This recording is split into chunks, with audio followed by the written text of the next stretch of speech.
Hey guys, welcome back to the channel. This is a story about what if Naruto is Rias' brother in high school DxD. Before I start, please support for more amazing content, and do consider subscribing to my channel and share this video with your friends. This is written by PlaguedAmbition and link in description and support writer. Let's start the video. Naruto was many things: unpredictable, reckless, a knucklehead and stubborn beyond normal conception, just to name a few. What he wasn't though was patient. So, at least in his mind, it was no surprise that roughly 10 minutes into the political discussions of his parents and younger siblings that he was thinking of something more interesting. That something would of course be the training of his abilities. Rovo had been a great help with this, having shown him some of the more advanced theories regarding their aerokinesis. Then again, his ability to zone out could be because of a lack of sleep from his studying last night. He tried his best to stifle a yawn, but the quiet giggle from Ravel told him that she at least had noticed. "I'm sorry dear, are we boring you?" his mother questioned. Now he was smart enough to know how he should answer, but that didn't stop him from thinking about it for a moment. "No mother, I'm just tired," he replied quickly and spared a glance at his father, who hid a small smile. Lord Phoenix cleared his throat as he adjusted in his chair. "Raven, I don't think that Naruto and Ravel really need to be here for this.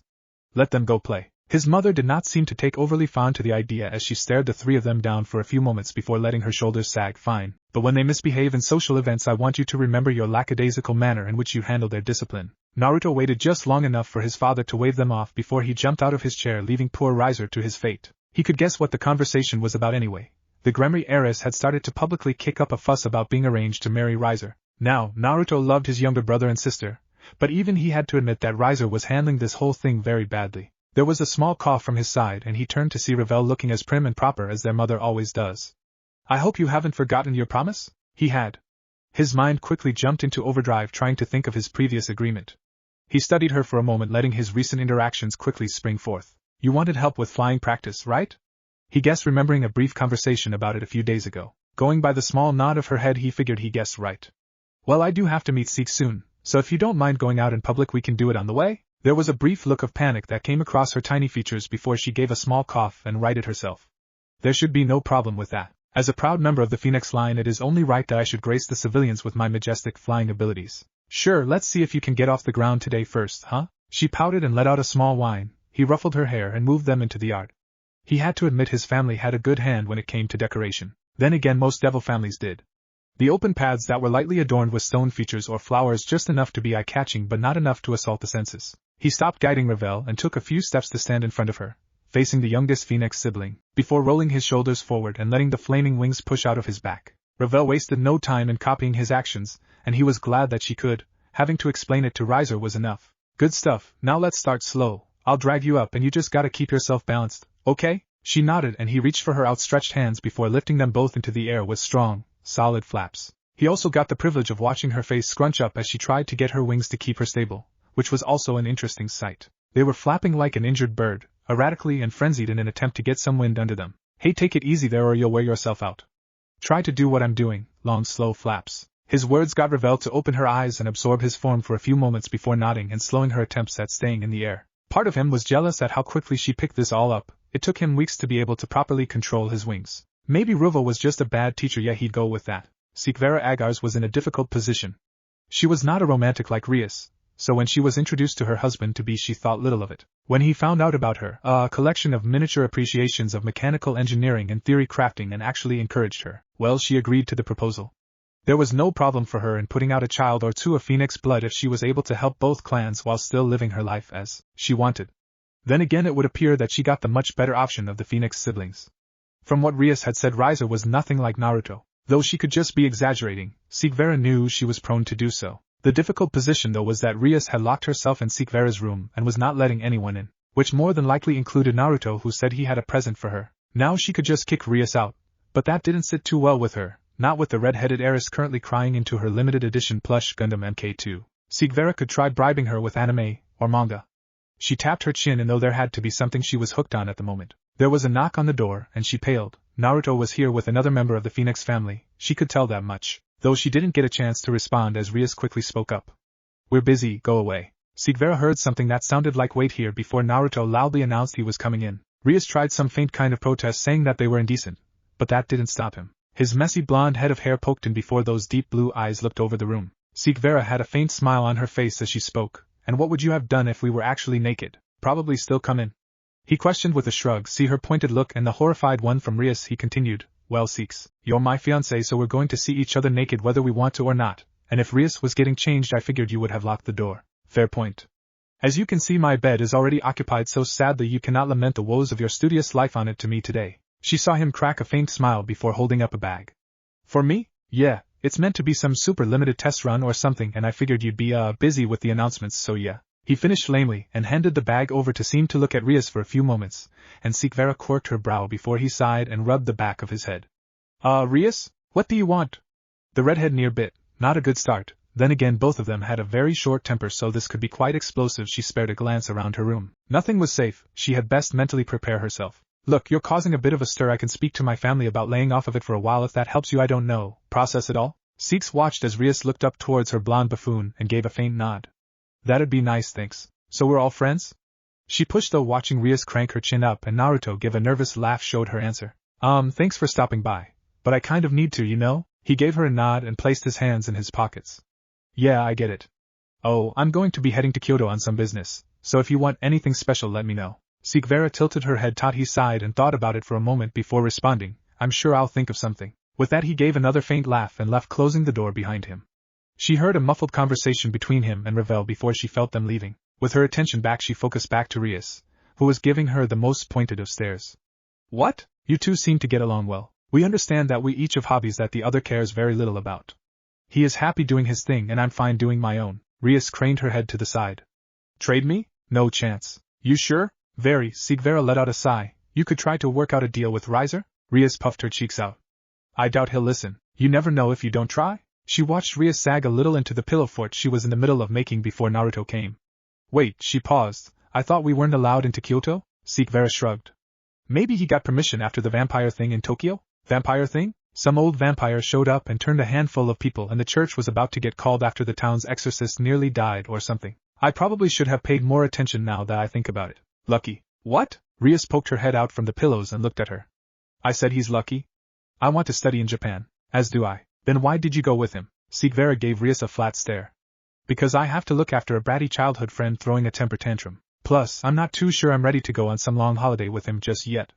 The day visits are enough for now. Rias huffed and moved some pillows to block the stare before retreating into her fort, causing Seek Vera to sigh at her friend's antics. Naruto rubbed at the back of his neck as he stood before the torii gates. He had tried to tell the Tengu guards that he was expected. That didn't really stop them surrounding him with their black steel spears. It was a tense situation and Naruto wasn't really the best with those types. They continued to surround him as they waited for the Minister of Domestic Affairs, and he started to play with a ball of fire between his hands. He threw it around his body and had it float in the air for a few moments. He noticed some yokai children watching from behind a tree and thought to give them a little show of magic. Thankfully it was not too much longer before a cattered man came out with his hands between his sleeves. He looked at the situation and gave a small laugh. I would apologize for the display, but it does not seem to bother you. Naruto clapped his hands together, and the fire turned into tens of little swallows that quickly flew towards the children and exploded into a tiny shower of fireworks. He watched them giggle and run away before looking back to the man. It's fine. Our factions aren't on the best of terms, so I get it. Curious as to why I was called, though. No one really wants to explain that, mister? Zupan, and yes, it is a delicate matter, one which we aren't too proud to admit. I do just have to confirm that you are Naruto Phoenix, correct? Naruto gave a small nod to the question and Zupan returned a small chuckle. I thought you might be a bit older. Yeah, I get that a bit. The Tengu are coming with us, I guess? Believe it or not, Lord Naruto, they are for your protection. Times have been tense. Naruto nodded. The Nekashu incident had severely strained relations with the yokai. I understand. I would like to offer my prayers if time allows. Zupan took a small step. It seems he wasn't expecting that. Naruto wasn't too sure. I heard you were honorable. I guess it is just different to experience it. The conversation lulled a bit as they started to move through the torii, and Naruto could feel the piercing glares of those around him. His race had a lot to answer for, that was sure, but he didn't have the political power to investigate what happened, and he didn't know if he ever would. He didn't have too much of an interest in it like Riser and Ravel, nor was he drawn to raiding games like Ruvel. Honestly, he felt out of place among his siblings. More than the name anyway. He had asked to change that himself after he started having these strange dreams. Naruto had sounded better and felt more natural, he guessed. Their group paused as they came to what seemed to be some kind of prison. Guards were keeping a vigilant watch, and they were armed with more than just spears. He looked to Zupan. I'm not under arrest or anything, am I? Zupan took a moment before widening his eyes and waving his hands. No, my dear boy. I really should have explained. No, there is someone inside that we are having difficulty with, and they seem to respond to your energy. My energy? Well, the guards that directly interacted with you appear to have had a calming effect on the prisoner, but that effect is wearing off. We just want to confirm some things before we do anything further, if that is okay, of course? Naruto rubbed the back of his head. Sure, so long as I'm not going to end up in one of those cells myself. Haha, not yet, my boy. Naruto paused and eyed the man who just gave him a wide smile before the group started to move again. They entered the building and the first thing that Naruto noticed was the large number of horned individuals behind bars. He figured they must be Oni. From what he had read, they were not the most helpful in trying to have a peaceful life, but they were strong as all get out. He shook his head and refocused his attention as they came to the end of a corridor and saw a dimly lit cell. The occupant seemed to be missing, but with careful enough hearing there was a breath coming from inside the cell. She is playing this game again, Zupan muttered as he took a step forward and lightly tapped one of the bars. Come on out, you have a visitor. There was a faint tap of flesh hitting the stone floor. Naruto knelt down to get to eye level as he saw a pair of gold-slit eyes boring into him from the darkness. What's her name? He questioned as he put his hand between the bars, ignoring the pleas and screams of the guards as they rushed forward. He felt a tug on his arm as pale flesh appeared in front of him and ripped back, pulling it off in a fluid motion. The guards pulled him back and he gave a scream as they started to panic, and the Oni from earlier started to roar in laughter. Zupan looked ready to blow a gasket, and through it all Naruto heard the creature in the cage chomping on his arm. He waited a few moments, and as the guards got ready to enter the cell he started to laugh. Hey, are you okay, Lord Naruto? Naruto reined in his laughs and shook out his stump of an arm. I'm a phoenix. And like it was waiting for that statement, blue flames erupted from his stump and formed a brand new arm, shirt and all perfectly attached. He gave it a twirl before waving it at them. That was a bit odd, no harm. Oh, thank the gods. I did not want to have to deal with that backlash. As for her name, Henkoa Tsubasa. Naruto nodded and knelt back down to eye level. So, Henkoa, does my arm taste good? Sorry if you were expecting blood. There was a small shuffling of feet before a nod arm was dropped on the other side of the bar. Shortly after, the pale features of a 15-year-old girl came into view. He looked back at the guards when he saw her lack of clothing and they motioned to the pile of it in the corner. Her long white hair nearly came down to the ground and slowly she crouched across from Naruto, the two white ears atop her head twitching at the noise in the prison. You are what I was smelling, Nyahaha. Zupan says you were more relaxed when you could smell me. What's up with that? Henkoa tilted her head from side to side and her nose twitched a few times as she took in his scent. He guessed, you're warm and full of life. Zupan made a weird sound and Naruto turned to face him. Is everything okay? And do you have what you need? The cattered male gave a quick nod. Yes. We might have to do some tests, but it is possible that she could have a strong connection to energies. In her case, they might play with her emotions. It is one of the early warning signs of senjutsu. Warning signs? I thought senjutsu was meant to be super good for you guys. Zupan lowered his head a little bit as he looked at the ground. It might be best to talk about this outside. They all made to move as a hand quickly grabbed his and held it in a vice-like grip. He looked back to see a hint of fear in those golden eyes of hers. Zupan, how would you feel about releasing Henkoa into my care? The yokai let out a small groan as he rubbed his face. I was hoping to save on paperwork. Naruto though laughed at his plight, and was thankful he didn't have to deal with any of that yet. The process of having Henkoa released was faster and less troublesome as opposed to the process of getting her dressed. It was after the third time of her tearing apart her shirt that he started to question if he should continue to bother. But then the thought of his mother seeing him come home with a topless woman froze him. He wasn't quite sure how she would react. Would she be happy? Probably not. Would she try to fry him alive? That was a possibility. Thus it was his current goal in life to get Henkoa dressed. Can we please get you dressed? He would not admit it aloud, but he was down to pleading. He also would certainly not tell Roval about pleading for a woman to put on clothes he wasn't sure he would live through that shame. Nope, not gonna. She called as she rolled around on the floor playing with his arm. It was watching her playful nature that caused an idea to spark within him. He took off his shirt and tossed it towards her, watching as she put it on without fuss. Inwardly he sighed as she did the buttons up and sniffed the collar deeply. He took his pants off and thankfully there was no protest as she put them on. With a flick of his wrist he summoned a new pair of slacks and a white button-up shirt for himself.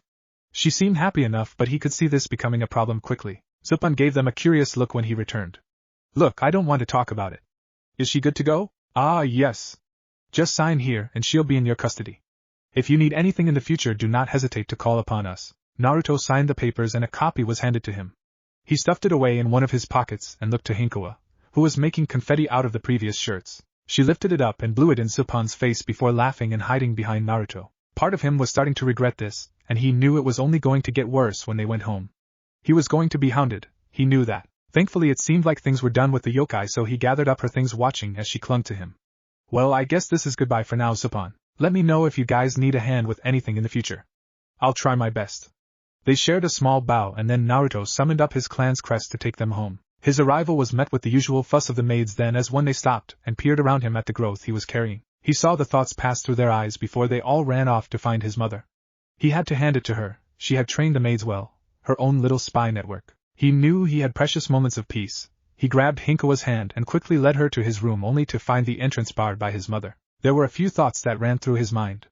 Firstly, he needed to spend more time with her and figure out how to make a network like her one. Second, just how boned he was going to be. Dining room? He questioned, to which she nodded. He let out a tired sigh and slowly started to lead Henkoa there. It didn't take overly long for the rest of the family, sans rival, to show and take their normal places. The plush adorning and over-decorative features of the room normally felt welcoming, but now they only seemed to fill him with a sense of foreboding dread that he couldn't wash from his palate. Henkoa didn't seem to care. She also seemed to have stolen a cooked fish on their trip. He would have to thank the maids when he was done. All eyes were on him. Now I want to start off by saying that I can explain everything. Explain how you brought a cat girl home with you and tamed her in a few hours? This I want to hear, said Rias as he leaned forward a little. His father leaned forward as well. Perhaps for a different reason, but I am also curious, as I believe your mother is also. He didn't need to look in her direction to know a pointed face slowly nodded in affirmation. Okay, well, this is Henkoa. He motioned to the girl in question, who put her hands up like paws. The yokai of Kyoto found her rampaging through the streets, draining the energy of civilians and yokai alike. He paused and waited for any interjection, but none came, so he continued. They found that she was much more, relaxed when some of the guards I had interacted with during the vampire incident were watching her, so they called me to see if it was a coincidence or not. Turns out it isn't. Though she did rip my arm off. He saw Ravel flinch at the thought while Rias and his father held back laughter. His mother was not. She did not appear to have an impressed bone in her body at this moment. The yokai believe that she is starting to access senjutsu, or a mutation could be occurring within her, causing her to experience things like a senjutsu practitioner would. After confirming that Maya sense seemed to calm her, we were planning to leave, but Henkoa didn't want me to go. I couldn't stay, so I asked for her to be released into my care. There will be correspondence between myself on behalf of the Phoenix and the yokai of Kyoto on the matter, allowing with home visitations and trips back to Kyoto for both training and checkups. Naruto finished and looked over his family.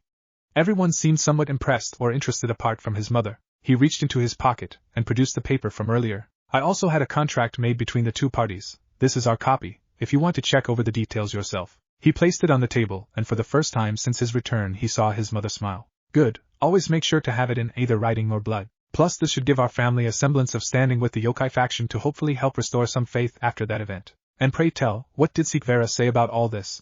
His mother questioned. Naruto tilted his head to the side, as did Henkoa. I didn't ask her? He saw his father roar backwards in laughter while his mother and sister sighed. He looked to Rias, but apparently they were both confused on the subject. You should inform her this instant and find a suitable gift that might alleviate her anger. Naruto shrugged and pulled out his phone. I don't see why, but okay. After a moment he put it away. Done. His mother's jaw dropped as she stood from her seat. Did you just text her that? Yes? He looked to his family for support. His father was laughing harder. Ravel had planted her face into the table, and Rias, well, at least Rias looked as confused as he felt right now. His phone went off and he answered. Oh, hey Seeks, where are you? She bit out, and it was at this point that Naruto thought he might have done something wrong. Naruto? She sounded like she was getting angrier.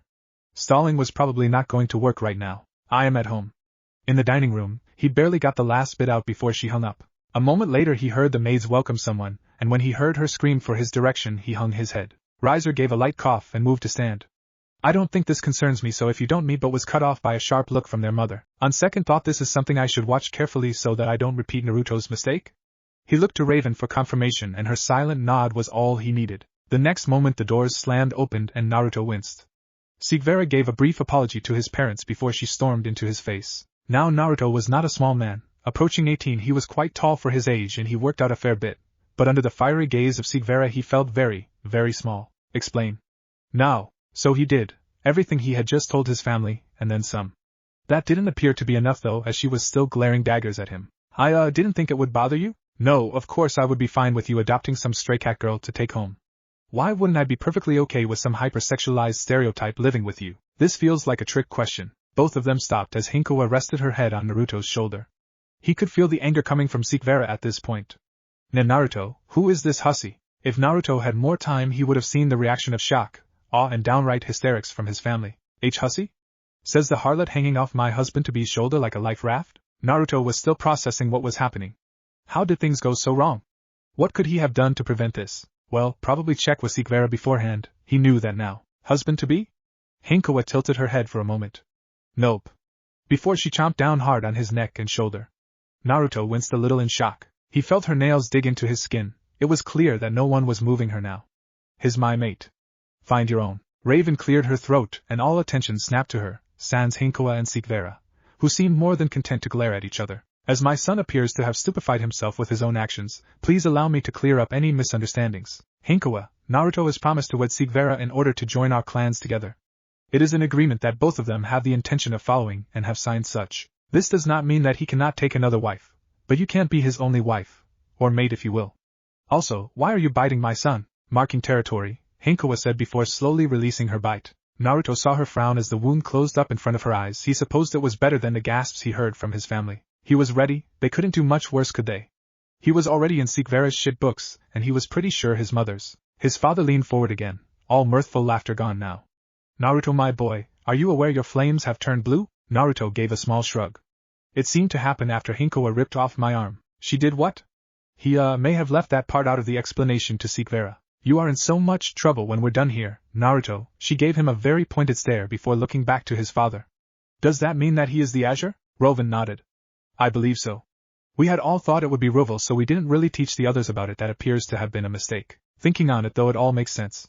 Your inability to use aerokinesis, your dreams and your mastery over song and hellfire. Song? Seek Vera questioned with a raised brow. Oh yes, Naruto is quite a fine singer. I shall keep that information for later. This changes everything. Rovan slammed his fists down and stood up. From tomorrow on I will personally instruct you from my grandfather's journals. I have to inform the Mao and Ruvel. Rovan rounded the table and grasped Naruto's hands. This means big things for us, boy. Raven will prepare a ball where we announce it to the public. Seek Vera, I hope you'll attend? Naruto looked between the two and he caught her gaze and the smirk that wormed over her face. Of course, Lord Phoenix. I wouldn't let my dear husband-to-be go through such a thing alone. Okay, can we have like a timeout? Naruto called, getting attention back to him. Like, I think 3 people here understand what is happening. Can the rest of us get an explanation? Seek Vera walked forward and gently pinched his cheek. It just means that you've become the hope of the underworld is all. No pressure. The next month was filled with a mixture of pain from having the clan's full, unedited history drilled into Naruto and facing the full torrent of his father's emotion-filled training. He had a fair idea now why his family was so excited. His great-grandfather, Ruxarian, was the first Azure Phoenix, also the first Phoenix, but that was ancient history. It was said that he did not need to shed his tears to heal, but rather the spreading of his wings would remove harm that had been inflicted. The journal said it was controllable. The journals didn't say how to. The journals that his father used held actually had very little in them to help with unlocking these abilities. They mostly just contained the abilities and what they were able to do. They were all very impressive, but now he was stuck with learning how to use them, or get them to work even. The only thing that seemed to be innate was his resistance to light-based weapons and holy artifacts. It was not an immunity, as even after holding a silver crucifix for a time it would start to burn, or even reading the Bible would start to give him a serious headache after a dozen or so pages. But it wasn't immediate, which was pretty neat. The journals also stated that this feature was somewhat hereditary, as the earlier Phoenix clan members still held a slight level of resistance to holy powers. He wasn't super heavy into politics like his younger siblings, but even he knew that he was in danger. He had a plan, though the only problem was that it relied on Seek Vera saying yes, and she was not exactly willing to talk to him in private at the moment. Yes, when they were summoned by their clans it was a different story, but just the two of them meeting up outside of that. Not a chance. That was not the only relationship that was strained by all of this. Naruto was named heir apparent and Ruvel heir presumptive, as was Riser. They seemed to handle it okay, but there was some tension there that Naruto wasn't sure how to handle. Then there was all this surge of activity had him spending even less time with Revel, because just about any free moment he had was devoted to keeping Henkoa in check or trying to get a hold of Seek Vera. He wanted to run away. He was not proud of the thought, but everyone kept placing these new expectations on him. Everyone was telling him what he would do, the things he would bring to their race, to their faction, to their family. He just wanted to spend time with his own. He wanted to do silly bickering matches with Seeks again. He wanted to flop onto her bed and pointlessly moan about the work he was giving himself, while she offered half an ear, and even less in words of comfort. It was suffocating. He paused and looked around. A portion wanted to curse himself. He was standing atop the lake where Ruvel had taught him to fly. The damn prick had steamed it so he'd boil a little each time he fell. Now though, without trying, he stood atop the surface. It was an odd feeling, so familiar and yet so distant. He let go of the feeling and felt the water rush past him as he sunk. He closed his eyes and listened as his heart started to slow before stretching himself out and floating to the top on his back. It's a heavy weight, isn't it? Naruto nodded and opened his eyes to see Ruvel standing next to him looking down. Do you want it back? Not a chance. Hell, you've got it worse than I ever did. Gee, thanks. Ruvel let out a small laugh as he took a seat on the water. I feel sorry for you. Sounds like everyone has your life made up for you. Naruto gave a small grunt. Still having those dreams of that isn't you. Just another wonderful part of being the Azure apparently. A gentle silence blew between the two brothers. Both of them just taking in the sky above, This fake sky that was meant to help them relax. Do you want to, talk about them? Naruto spared a glance at Rival. He was still looking up at the stars above, still maintaining a relaxed position, but he asked a question that no one had yet. He looked to be almost indifferent to everything going on around them, like none of it concerned him. Not much to talk about. I'm an orphan in some kind of village. Looks partly military, and the school reflects that. They're trying to teach us to be ninja, but I keep failing. Rival let out a small laugh. Not even able to catch a break in your dreams, eh? Naruto though shook his head. No one expects anything of me, and I kind of like it. There I want to be a protector, and here I want to run away from it. It doesn't make any sense. You want to run away? I shouldn't have told you that. The quiet came back, and this time Naruto felt like it was strangling him. He wanted to know what Rival would say. What would his brother do? Would he dissuade him? Would he tell their mother? Would he tie him up to stop him from leaving? Why don't you? Rival finally questioned. Naruto eyed him again. Whatever he was expecting, that wasn't it. I mean, I did. I spent a couple of years running away from it all. Surzex did too. I think a lot of heirs do. I mean, Surzex started a full-on civil war during his stint. Mum would be furious. She'll be angry no matter what you do. True. I'd wait until after the ball if possible. Naruto rose a brow. Why then? Rival gave a small shrug. I mean, if you want to make Mum have wasted all her time on something, go for it. But good luck trying to run from that. Fair point. Naruto hummed for a little bit before letting out a groan. What about Seek Vera? Should be up to her? I mean, I would offer to whisk her away on a romantic runaway from responsibilities, but give her a choice. She's a smart girl, much too good for you. Thanks, you bastard. Rival stood up and a quick burst of flames rolled over him, destroying any water before he started to walk away. Oh yeah, before I forget. Henkoa is tearing the castle apart looking for you. Mum's livid. Naruto lost his balance and fell under the water, causing a laughing Rival to vanish in the distance, as he righted himself. He climbed onto the top of the water, and rolled his shoulders and called his wings out. He spent a moment watching them sway back and forth in the water's reflection. He took a breath in and flew straight to the castle. He caught sight of a white blur running through the gardens with a cadre of maids. He landed in the gardens and watched the blur rush towards him. He held his arms out and felt her lithe frame jump into them as she stretched and let out a long purr. Where'd you go, Nyahaha? I just needed to cool off for a bit. Did you behave? Of course. The maids caught up, some of them panting as they bowed towards him. Thank you, my lord. Miss Henkoa was rather distraught when she couldn't find you. I looked everywhere. She did indeed, one of them deadpanned. He gave a small nod before lightly bowing his head. I'm sorry, and thank you for looking after her for me. It's our pleasure, my lord, they chorused. Naruto saw a few of them blushing. He was well aware that the serving staff knew of what he was. Some had become much more friendly with him over the past month. He was pretty grateful to Henkoa in that regard. She at least kept them out of his room while he was asleep. He turned his attention back to the bundle of energy in his arms. So, ready for some training? Her smile stretching and becoming more feral was the only answer he needed. Seek Vera was resting her head on her desk, watching her phone slowly vibrate its way towards the edge. It was Naruto calling again. She was still unsure if she would answer or not. She figured if it started to fall she would, if it didn't she wouldn't. She watched it teeter on the edge before it stopped ringing, and she let out the breath she'd been holding. Was she still mad? Yes, most definitely, but she was not blind. Because of the contract between their families, she was well in the know of what was happening. Well, at least what her father deemed she needed to hear, and Naruto was under a lot of pressure. He'd been named heir apparent, along with the news of him being the Azure slowly starting to spread along the gossip mill. Her father had already informed her that she'd need to take a more definitive position beside him. She knew that, even if only a minor boon for a devil to be resistant to light-based weapons and energies would have every creature in the underworld with a slit between their legs lining up to try and bed him. It also helped that he was good-looking, kind, stupid as hell, but kind. He was moronic, downright dense, but she wanted him to just flop onto her bed and scream about the injustice of books again, and she didn't want to see his face anymore. It didn't help that every time she worked up the courage to see him she thought of that cat. Not to mention the rumors she was hearing. Apparently the thing was damn near feral when Naruto wasn't around, lashing out at everyone and everything until it found him again, and strong enough to get Lady Phoenix to step in a few times. But when she was touching Naruto, her Naruto, the damned cat was as tame as could be. Not to mention that Rias was still bemoaning her engagement to Riser. It had been a month, and she was still whining about it. Sometimes Seek Vera couldn't believe how childish that girl was, though maybe that's why she was so damned cute. It had been so bad that she hadn't built any models in nearly a week. She was just feeling so listless. Her phone started to ring again, and she huffed but reached for it. It wasn't Naruto, it was, "Hello Lady Seraphal? Hello Seek Vera. All young devils and their peerages are to report to Lilith Town Hall for an emergency gathering. This message will repeat." Seek Vera hung up and dusted herself off before giving a small groan. Everyone she was trying to avoid would be there. She poked her head out of the room and told one of the maids to inform her father. She watched the young girl run, properly of course, down the hall before withdrawing, letting out a yawn and getting dressed. A handful of minutes later she appeared in the town hall with a long dress covering her frame. She had allowed her father to place pieces of armor in it, but only in such a way that they did not restrict her movements. She had to admit that he had done a good job. Seek Vera adjusted her glasses. She was not late, but she was by no stretch the first to arrive. Off in the corner she could see Naruto and that damned cat. She had half a mind to march up to him and wipe that stupid smile he had. He wasn't smiling. She paused.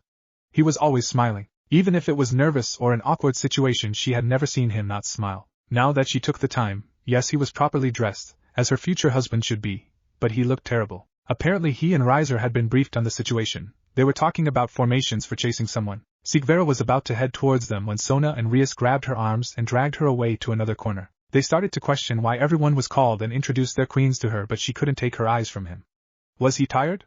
Was he eating enough? She didn't know the answer to either of those. She felt like she should, and looking at him made her worry. She knew that Lady Phoenix would be doing her best, as she always did of course, to tend to her children, so this was an oddity. She had been practicing magic, some perhaps unorthodox method of magic with her father, so with a little bit of focus she started to drown out the other noise in the room, trying to reach the Phoenix brothers to listen in on their conversation. It took a little bit, and she felt a minor resistance but not enough to stop her. No answer again?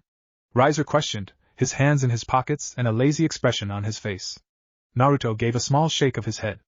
I'm not sure what to tell you. It's fine, she's probably still just mad at me. Naruto sagged a little and sat on the floor resting his head on his knees. She was finding it very difficult to be mad at him right now. She was worried. Rias gave a small shrug. You'll patch things up. Just get her something nice again and say you're sorry. Between the training with father, Rival, and the lessons with mother, I'm surprised I have enough time to sleep. You saw how they were after I snuck out. They've upped the security around my room. There is always someone watching now. I don't envy you. But you are their golden egg at the moment. What? Naruto looked around the room. We have eavesdroppers. One moment. She watched him trace some symbol in the air and quickly cut her connection. She watched a number of people around the room flinch and rub at their ears, more than a little thankful she cut it early enough to stop whatever the hell he did. It seemed like her time listening in was over though, as Rias's peerage circled around the brothers with Henkoa keeping a close watch of the room, and of her. Seek Vera gave a smile only to have the cat hiss back. Yep, she hated that damn thing. Seeks? Hello, Seeks? Seek Vera snapped her attention back to Rias, who was waving a hand in her face. You there? Yes, sorry, I was a little distracted. Rias and Sona shared a glance before shrugging. Anyway, how is your peerage coming along? She gave a small wince. Next question? Sona adjusted her glasses before speaking. I am curious as to how your relationship with Naruto Phoenix is going. Inwardly she groaned. Given what she knew of Surzex and Seraphol, it was likely that these two knew what was happening in the Phoenix clan. I would rather not talk about that in public. It seems that there are people listening in on other conversations in here. Seeks motioned to some of the other devils that were rubbing their ears and a few having burned hair as well. A shame. Rias has been rather inadequate in providing information on the Phoenix clan. I figured because you had a better relationship with your husband-to-be that you might be able to tell us what is happening.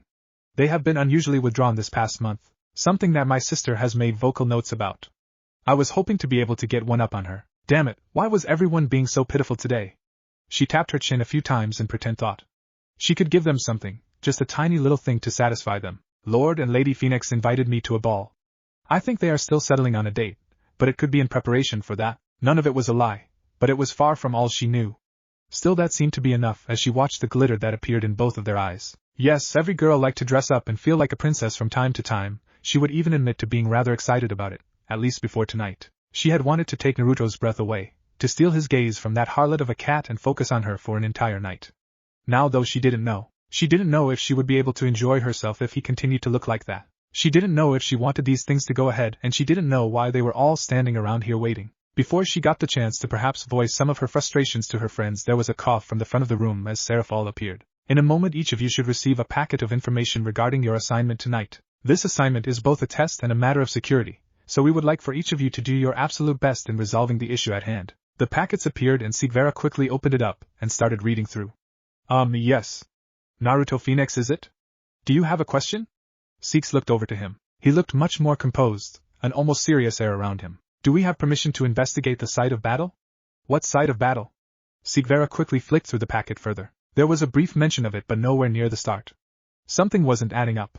The brothers knew a lot more than they were letting on. You have all been given permission to investigate locations mentioned in the packet at your own discretion. Any further locations will need to be cleared by a higher authority, or the Amy clan. Seek Vera was still reading while trying to pay attention to what was happening.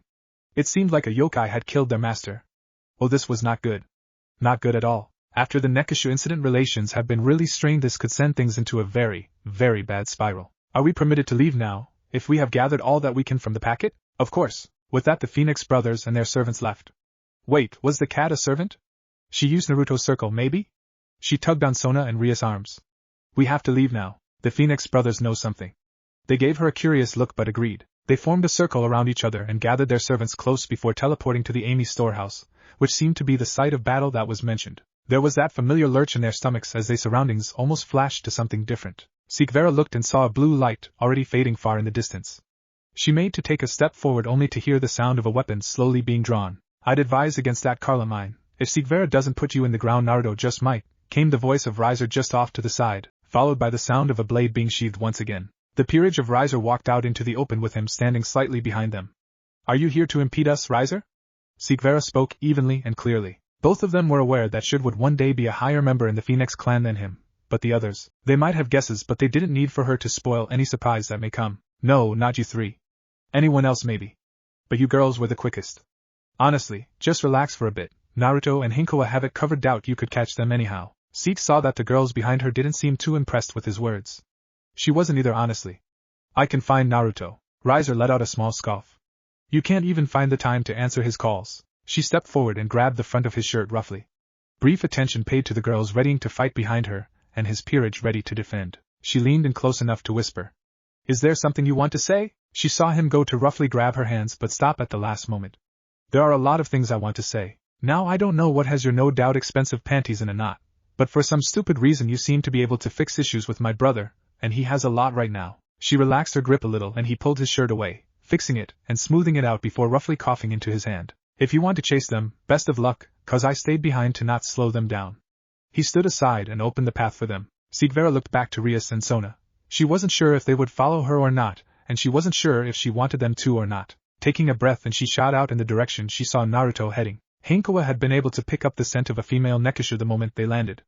With a quick nod to Naruto she took off at her fastest along the ground. She could feel him watching from above as she jumped over tree roots and dived through bushes. She felt the clothes she was wearing catching on something but she kept pushing forward. He wouldn't be too happy that they got destroyed again, so she needed to make sure she caught this person because when he was happy she got to sleep in her clothes pile and play in his room. He had lots of cool things in there, lots of books too, but she wasn't allowed to play with those. Then there was that Seek whatever her name was. She was making her mate sad. Henkoa didn't like how he felt when he was sad. He should be happy, he has her after all. Maybe she'd give him cuddles tonight, she always felt better after pats and scratches, oh and fish. Maybe she'd get him fish. Wait, what was she doing? Oh, nekishu. Oh, she's slow. He would be happy that we're catching up. He should be happy. Henkoa will catch her for him. Kuroka let out a shaky breath as she steadied herself against a nearby tree. That prick from Amy got what he deserved, but she knew there would be backlash. She dropped Chiron off somewhere safe and ran as hard as her senjutsu-powered legs would take her. But now she was running short of breath. She stretched her senses out and felt something coming.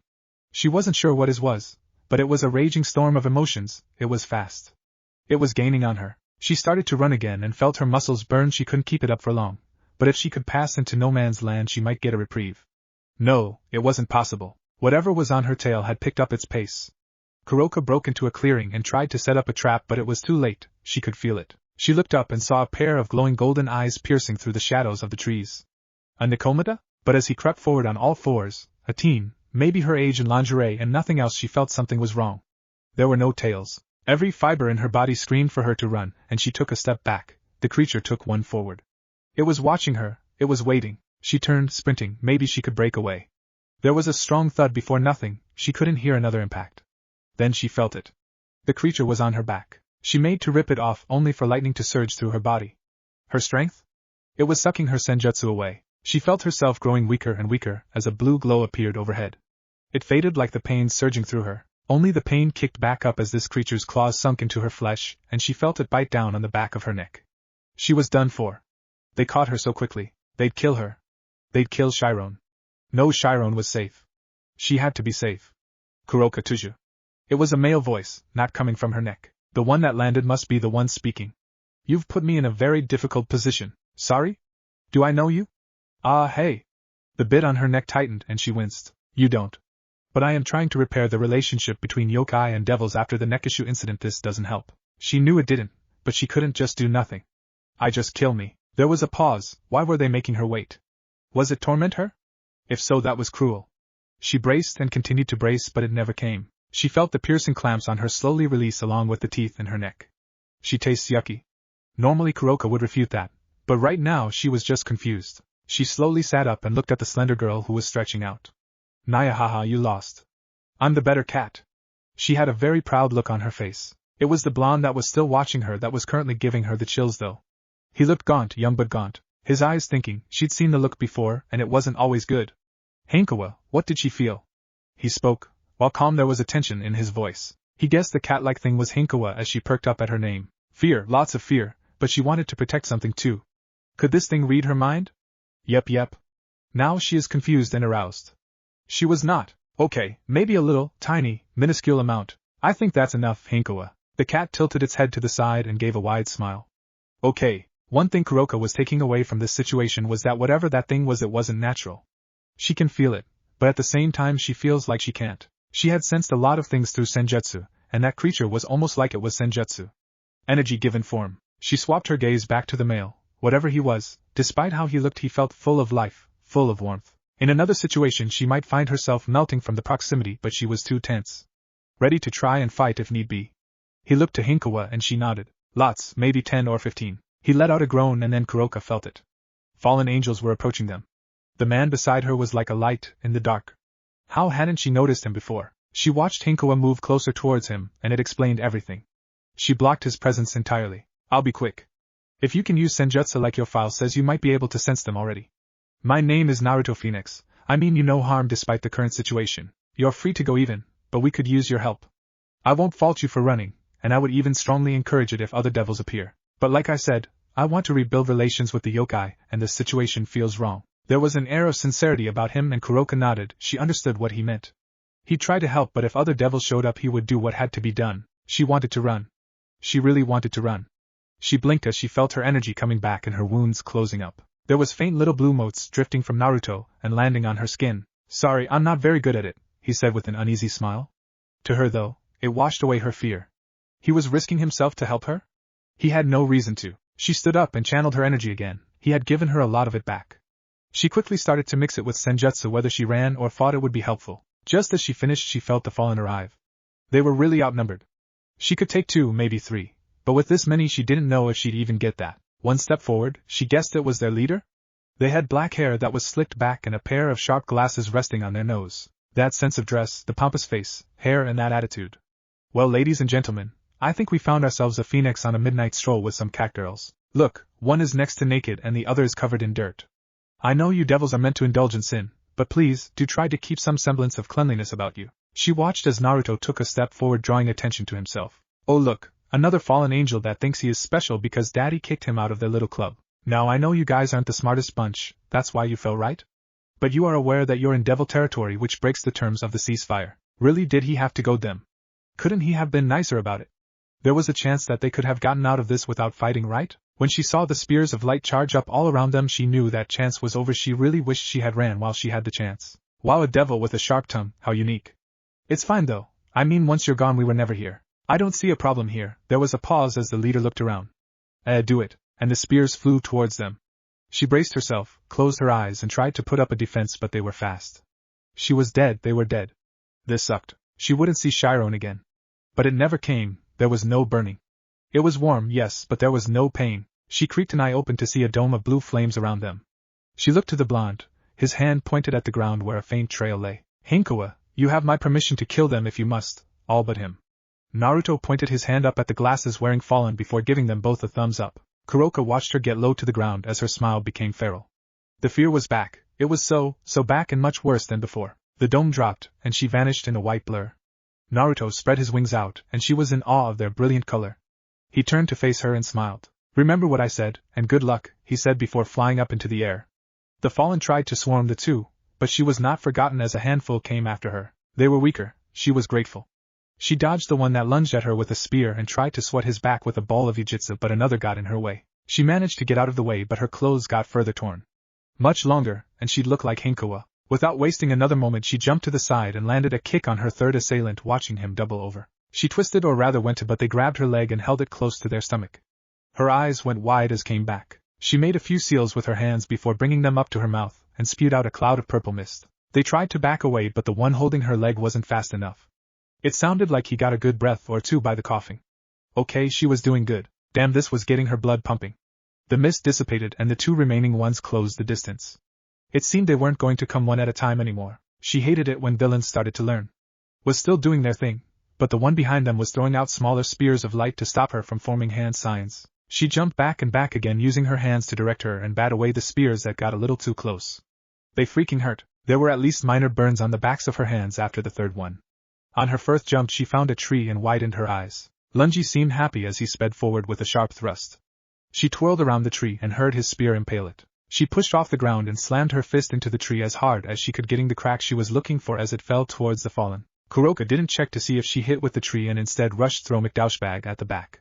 His spear turned into a sword and he moved to meet her. She quickly formed an orb of Jujitsu that turned into a rod of earth. It was heavy, but she swung it as the sword dude did and watched it shatter. She'd planned on that, and thrust the now jagged edge forward into his chest. He started to gargle up blood and she wanted to vomit. She'd seen enough of it tonight. She didn't want to see any more. She took a step back and her arms were quickly grabbed. She widened her eyes in shock. Got you now, bitch. Dom, don't miss this time. Kuroka looked over and saw the man that was coughing earlier slowly move towards her as he summoned a sword of light. Man, she really should have run. Why did she stay behind? Was it that damned smile? No, she refused. She locked eyes with melty face as he inched closer. It felt like it wouldn't end. She struggled in the grasp of Lungi, but he wouldn't budge. Then she saw it, almost like blurred pictures. There was a flash of white before a spray of red as Melty's head was ripped off. She couldn't hold it and barfed, right over Lungi's shoes. Then she heard a crack and the grip loosened on her. She looked back and saw Melty's face embedded in Lungi's head. She barfed again. She looked up to Henkoa, who tilted her head at her. There was blood all over her hands and her feet, but it didn't appear to be her own. She looked around the field and it was littered with scenes of destruction. Then she felt it. There were more devils coming. She took a breath and steadied herself as she stood. Tell your master I won't forget what his aid here. Henkoa gave a stern nod before smiling. I am best cat though, Naya ha ha. Before she took back off into the fight, Kuroka didn't have the time to argue with her. She just watched that monster go back to doing its job, and feeling the other devils approach she beat a hasty retreat. Naruto would admit that restoring Kuroka took more out of him than he thought it would. He really needed to practice with that, but there was nothing he could do now. Henkoa, she was strong, he would have to trust her to be okay, the same with Kuroka.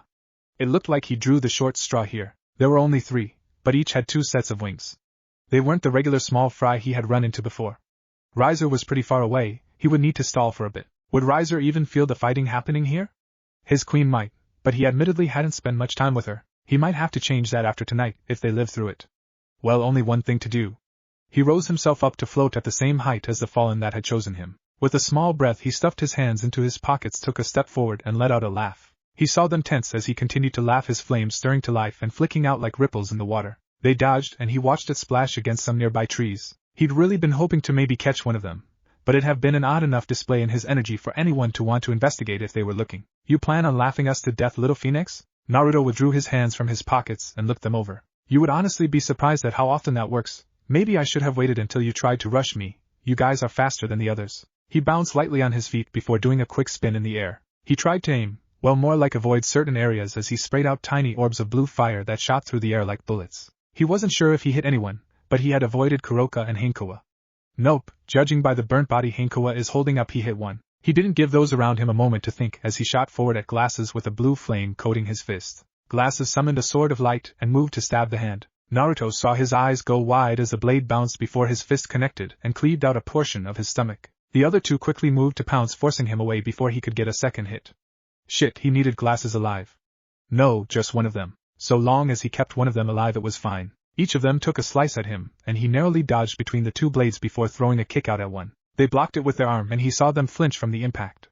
The other wasn't giving him much room though, and quickly made to stab again. Naruto reached around and grabbed the wrist before flipping over him and kicking him towards his friend. He reached behind him and summoned a ball of fire. He quickly made it smaller to try and keep one around, and threw it at the pair, watching it explode and send them up into the trees. Now he had the choice. He could go for Glasses, or he could go for the 2 to confirm what happened.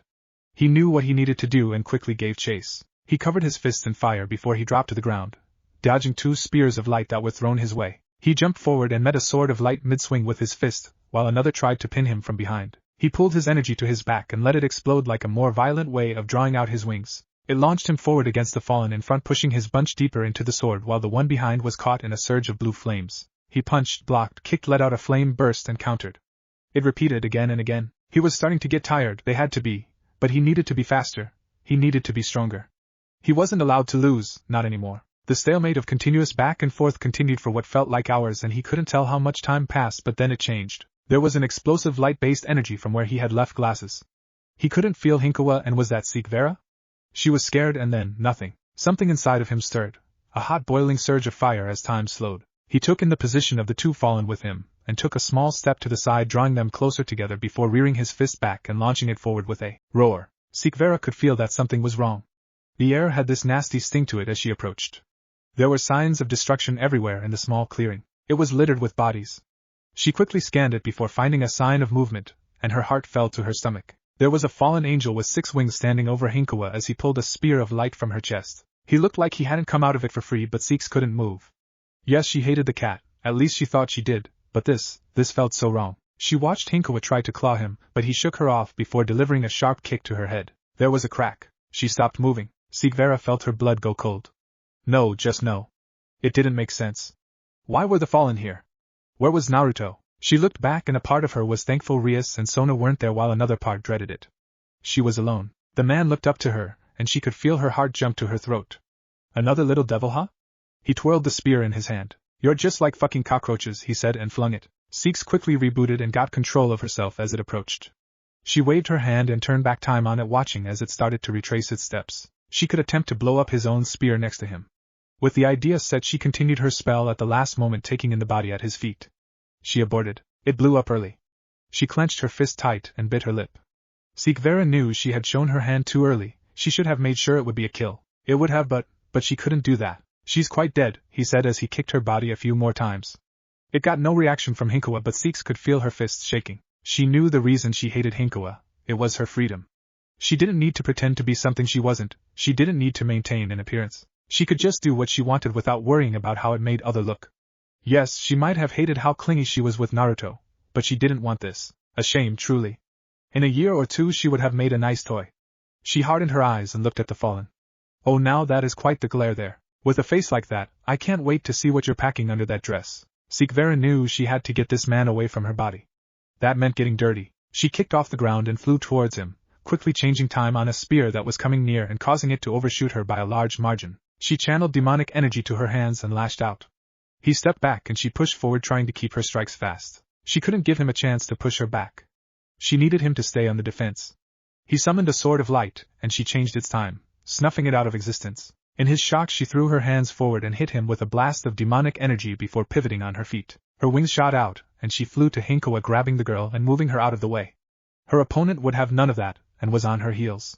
Trying to run? That's not going to work. Her vision went red and she stopped. Everything hurt. She reached for the spear in her gut and reversed its time, causing it to fly back towards the man before exploding. Seek Vera dropped to the ground and found a tree to store Henkoa inside of. That should have brought her some time. She needed some time. Why wasn't anyone coming? Rias and Sona should have caught up. Riser should have felt something was off. She reached for the tear Naruto had given her, only to find broken glass. She took a breath and ran the current scenario through her head. The chance of her getting out alive was much higher if she didn't try to take anyone. Maybe not much higher, but it was higher. But could she leave a possibly injured or dead Naruto here along with Henkoa? What would her family think? What would the Phoenix think?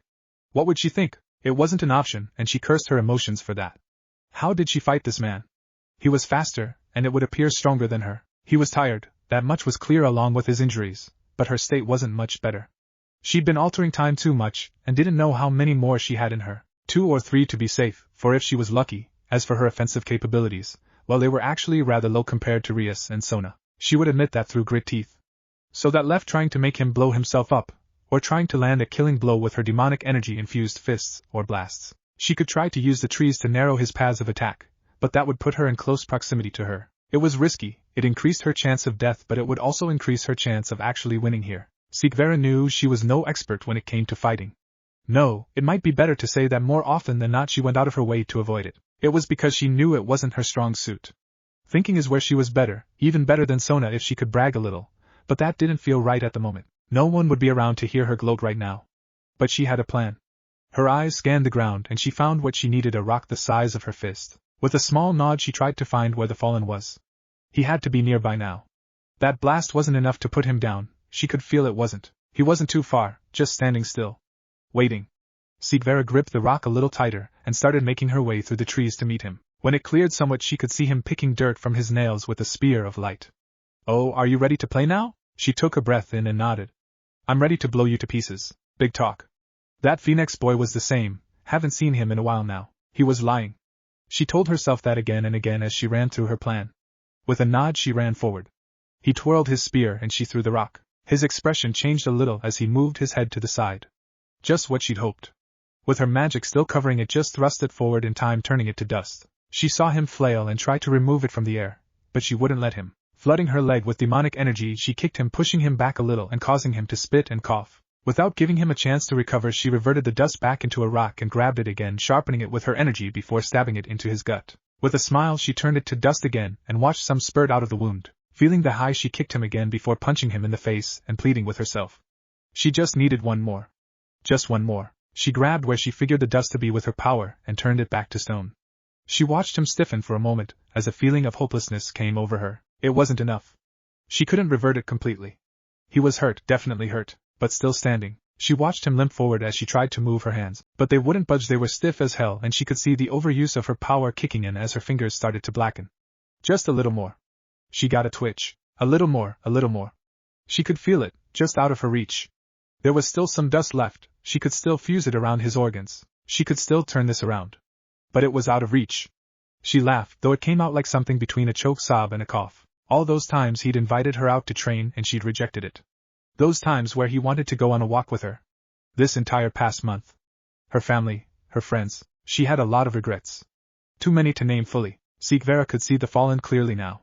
He had blood running down the sides of his mouth and a large hole in his stomach. You filthy whore, he spat at her feet before raising his hand up and backhanding her. It lifted her off her feet and sent her crashing into the dirt. It surprised her how little it hurt. She'd let everyone down. Her body refused to move and the dirt felt so comfortable. It scared her. What happened when a devil died? With that thought in mind she passed out, but not before hearing the faint screech of a bird. She thought it odd, they didn't have many birds down here. Naruto wasn't sure what happened. Something had changed but he didn't know what. He was faster, he was stronger, but he didn't know how. He chased the flames that erupted from his punch as he continued to roar. He used his talons to carve up the fallen inside of the fire before he broke ahead and continued. He flew as fast as he could to where he felt her last.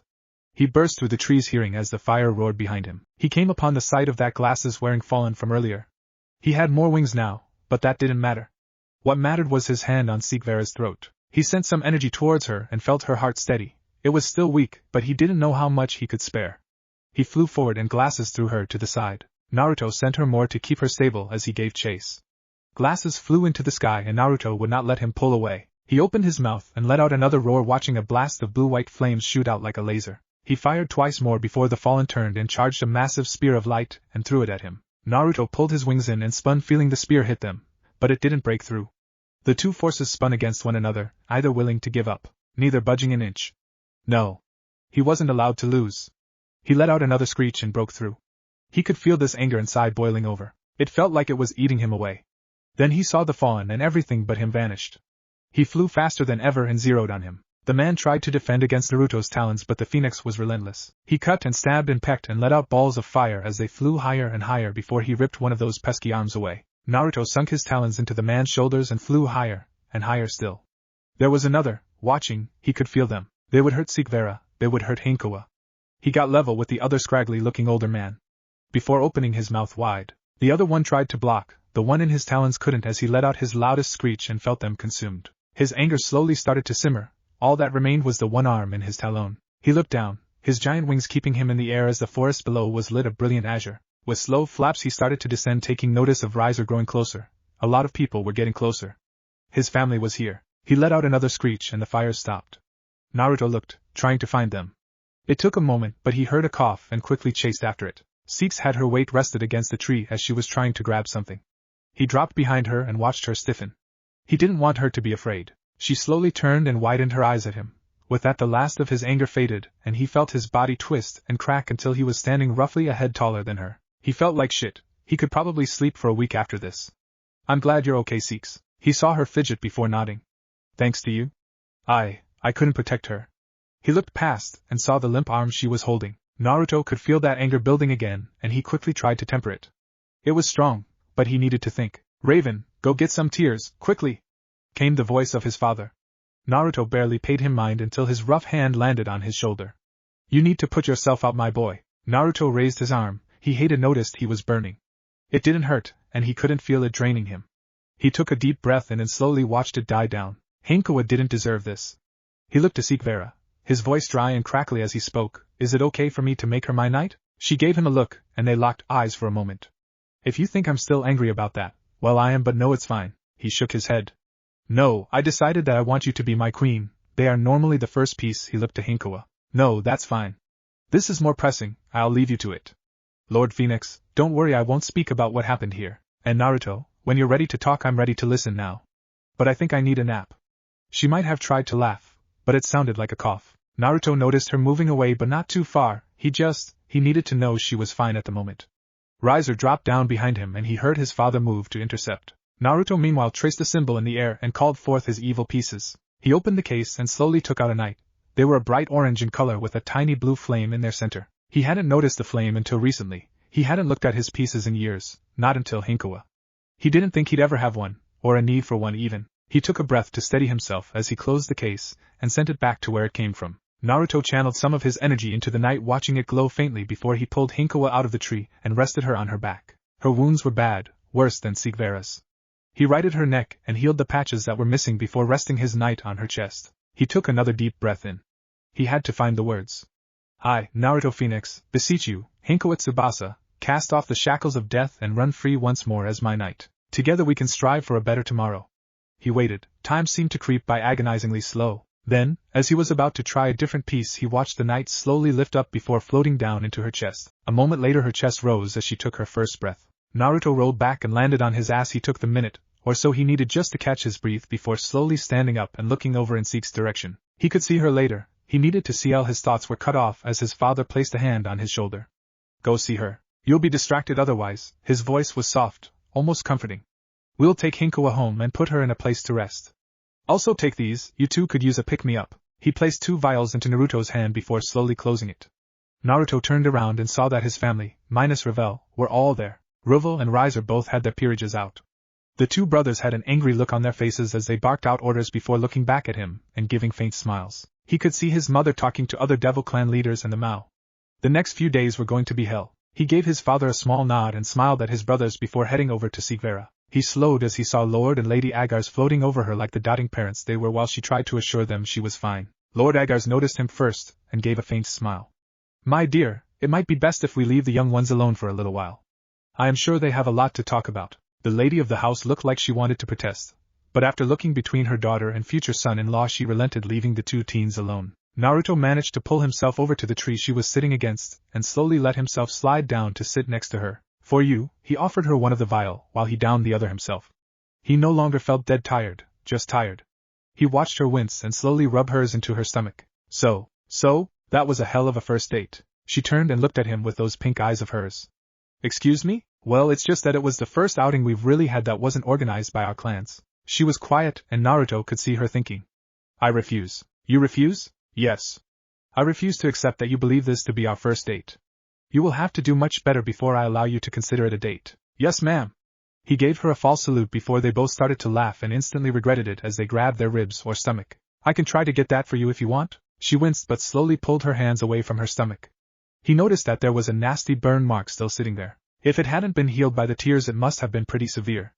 That she was still fighting with such a wound was impressive. He smiled a little as he channeled his energy into her stomach, watching as the skin slowly started to return back to normal. If he was honest, it was the first time he had really paid attention to her body. Yes, he knew she was attractive. He could have been blind and known with how often people told him. But her skin was flawless, not a single blemish on it, and the curves she held drew your eyes to explore every inch of her. He felt her hands rest on his and he looked up. She was staring at his face. Your eyes, did you know they glow when you use your power? No, I didn't. Tonight is the most I've used it, if I am to tell the truth. I'm pretty horrible at it. She drew one of her hands away and traced where her wound had been. I'd say that you are at least adequate. A comfortable silence rolled over the two. She gripped his hands a little tighter. How did the ritual go? She took to the piece. Father said that they would take care of any extra healing. Everything else is on her now. I let you guys down. You shouldn't have had to fight, and Henkoa shouldn't have had to die. I need to be better. He could feel her fingers exploring his hands as she dragged him down and rested his head in her lap. I do also. He looked up at her, and she looked down. Don't. I should have been faster. I should have been able to save Henkoa. I shouldn't have needed you to save me. I have been lax. So, Naruto Phoenix, I need you to promise me that next time you want to train that will you not accept no lest I have prior arrangements. I don't want you to let me talk you out of it no matter how lazy or tired I might feel that day. Okay? I was actually thinking of increasing how often I trained. But sure, I'll be by every morning at 7. That's a little intense. Can we do 8? I'm sorry, but I was told no matter how lazy you feel. He gave her a wide smile, starting next week. I think we both deserve a few days of sleep. Seek Vera slowly ran her fingers through his hair. He had to admit it was relaxing, but he had missed talking to her, the playful barbs, her jokes, but most of all those cute expressions she made when she was embarrassed. I'm impressed. Her voice was soft. He looked at her, and she looked up. Your flames did not burn a single leaf. He blinked. She was right. The trees were all still full. He could have sworn it was a sea of flames. I guess I was lucky? Maybe. Maybe not. Oh, also, I'm still not happy about the Henkoa situation, but only because you didn't ask me first. So long as she learns to mind her tongue. He gave a small chuckle. Mother has been trying to give her lessons on etiquette. She says it is worse than trying to teach me. I can only imagine. He liked seeing her smile. It made something in him feel at ease. You never did answer my question though. She tilted her head to the side. Oh, will you become my queen? Naruto, I want to, believe me I do, but what would you do if we need to face each other in a rating game? He shrugged. Honestly, he hadn't thought of that. I guess I'd say no or forfeit. I'm not that interested in competing in them anyway. I don't think your mother would be happy with that. I don't think I will have to partake. I mean, what would the underworld think if I lost? She paused. Perhaps she hadn't thought of that. That's fair enough. It would look bad. Fine, you've convinced me. I will give you the great honor of being your queen. Really? Really. But not tonight. For now you need to rest. I feel like you are going to be rather busy in the coming days after your stunt tonight. Naruto rose a brow as he took her hand. Stunt? She looked down at him for a moment, a puzzled expression on her face before pointing up. He followed her finger, and saw blue flames burning in the night sky. I didn't mean to do that. I know, but you will have to explain it anyway. So sleep. Don't worry, I won't run this time. With that she leaned down, and placed a kiss on his forehead. His eyes grew heavier and heavier until he couldn't open them anymore, getting the best night's sleep he has had in the past month. Azazel ripped the clothes from his body and tossed them to the ground, watching as the blue flames continued to burn. Did he make a mistake in allowing that group to leave? Yes. Did he know that some many heirs and heiresses would be frolicking about? Hell no. He didn't want to start anything, and this was a surefire way to do so. He was about to jump in and save the Agar's girl before the bird showed up. He was thankful as hell, because he didn't want to have to explain his presence there, but he also remembered seeing that bird before. It was a long, long time ago, during the Great War. It was a pain to deal with then, and tonight reminded him why. He was thankful that whoever it was still so young, otherwise he might have suffered more than burnt clothes. But that also ruled out a fair few members of the Phoenix clan. It mostly left just the newest generation, the 3 young siblings. He would have to pay much more attention to this batch of devils, 3 new Phoenix, a new Gremory, a new Citri, a new Agars, and a new Bale, just to name a few. Actually, if he was remembering right, the Phoenix brothers were already engaged to the Gremory girl and the Agar's girl. Oh, a smile slowly crept across his face. Could it have been the middle brother so ferociously defending his would-be wife? That would be romantic. He'd have to try and pry when he gave his apologies to the families involved. This decade was looking to be a lot more enjoyable than the previous few. Henkoa looked at her palms while she furled and unfurled them. Something was different, but she wasn't quite sure what it was. She felt stronger, but also not. She felt tired, but also awake. She noticed that someone had dressed her, and judging by the smell it was either Lady Phoenix or Ravel. She liked them, but Lady Phoenix could be real scary. She grabbed the throw blanket on her lap, got out of bed, and moved around to stand beside her blonde hero. She draped the blanket over his shoulders and left him to sleep as she gently closed the door to the room. Normally she would sit there and poke his nose until he woke up, but for some reason she didn't feel like doing that. Instead she wandered through the castle. There were a handful of maids still on duty who gave her strange looks, but she just continued to walk. It was different. Normally she ran everywhere, so it was pretty easy to get lost in this maze of a house. She still got lost a number of times before finding the room she was looking for. She opened the doors and saw there were some people inside. Henkoa had seen them around, normally near Riser. She didn't know most of their names though. Well, there was Yulu, she knew that one, and Riser. That was enough. She walked between the spars that were happening before landing next to the younger Phoenix. He seemed to be watching them. Oh, were they training? Hey! Her voice came off softer than she had planned. It felt dry. Riser jumped, and Henkoa put her hand up to grab Yulu's staff, stopping it in its tracks. Henkoa, and clothed? She tilted her head to the side and eyed him for a moment. Did I die? His eyes widened and he looked like he was thinking. She didn't like that. I don't think you want to have that conversation with me, you should wait for Naruto. Henkoa gave a small nod. He seemed uncomfortable. Okay, am I dead? His shoulders sagged, but it should be fine. It's a different topic, right? No, you are very much alive. She gave another nod, that was good. She didn't think she'd enjoy being dead. Am I strong? She looked down at her free hand and clenched it. She had thought she was really strong, but then she lost. If she was strong, she shouldn't have, right? She should have been able to win. He was taking his time to answer. She didn't like that. I would say you're pretty strong. Maybe not as strong as me, but pretty strong. Nah, I beat you. Riser cleared his throat. Anyway, I remember asking Naruto why he wasn't interested in raiding games. Do you know what he said? They're boring? No. Riser shook his head. He said he couldn't see the point. I guess between he and myself we have a different view on what it means to fight. Henkoa nodded. She spared a glance to Yulu before slowly letting go of the staff. I see fighting as a way to elevate one's station. To prove that you are better, that you are stronger, that you are the best. Henkoa had to fully agree, that was the best way to prove oneself. So to me, raiding games are a way to do that in a somewhat safe environment. There is also the political stuff that comes with it. Yucky. Riser let out a small laugh. Naruto is much the same when it comes to politics. Regardless, you're probably interested in what he thought, right? He watched her, and she didn't know. She agreed with how Riser felt, apart from all the talky stuff. She didn't like that too much. Still she nodded. Naruto believes that fighting seriously, should only be done when you have something to protect, someone to protect. I had joked and asked what he'd do if Seek Vera would die if he didn't win a raiding game. Without skipping a beat he said that he'd crush the other peerage until there was nothing left. Riser had a small smile on his face. I'm not dumb enough to doubt that there is merit in his ideology, and in the end we achieve the same result. Both methods prove your strength and safeguard you and yours from enemies. It just boils down to who do you fight for, yourself, or someone else. She was quiet. Riser often said a lot of fancy words that she didn't bother to listen to, but this was like opening a whole new way of thinking about things. She didn't need to prove that she was best cat all the time to make Naruto not sad. She could be best cat by making him happy. Wait, what about training? Riser rose a brow. What about it? Should I still fight to win? He tilted his head and seemed to think about it for a moment. I think the best way would be to win against yourself from yesterday. Huh, you'll get it in time. Now shouldn't you be getting back to Naruto? She shook her head. Nah, he was asleep when I woke up. Ah. And how do you react when he is gone after a catnap? Henkoa thought about it for a bit before widening her eyes. I should go, thanks Riser and you too Yulu. Before quickly running through the house, the maids weren't giving her weird looks anymore. She found the room Naruto was in, and slowly opened the door before crawling onto the bed and laying next to him, looking at that sleeping face of his. It was strange, right now she didn't feel as though she lost. She knew she did, but it didn't feel like she did. She reached up and lightly poked the tip of his nose, watching his face scrunch up for a moment before going back to normal. Henkoa kept a quiet giggle to herself, then she poked it again. Naruto slowly started to wake.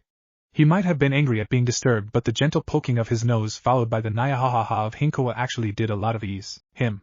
He could feel her moving to poke him again, and reached up to grab her hand. She gave a slight tug and he slowly opened his eyes, watching as her frown quickly turned into a bright smile. I'm glad you're feeling okay. He was, truly. Everyone kept telling him that she would be fine, that she just needed to sleep, but he hadn't done this before. He didn't know. What if she was different? What if his pieces were different? What if something went wrong?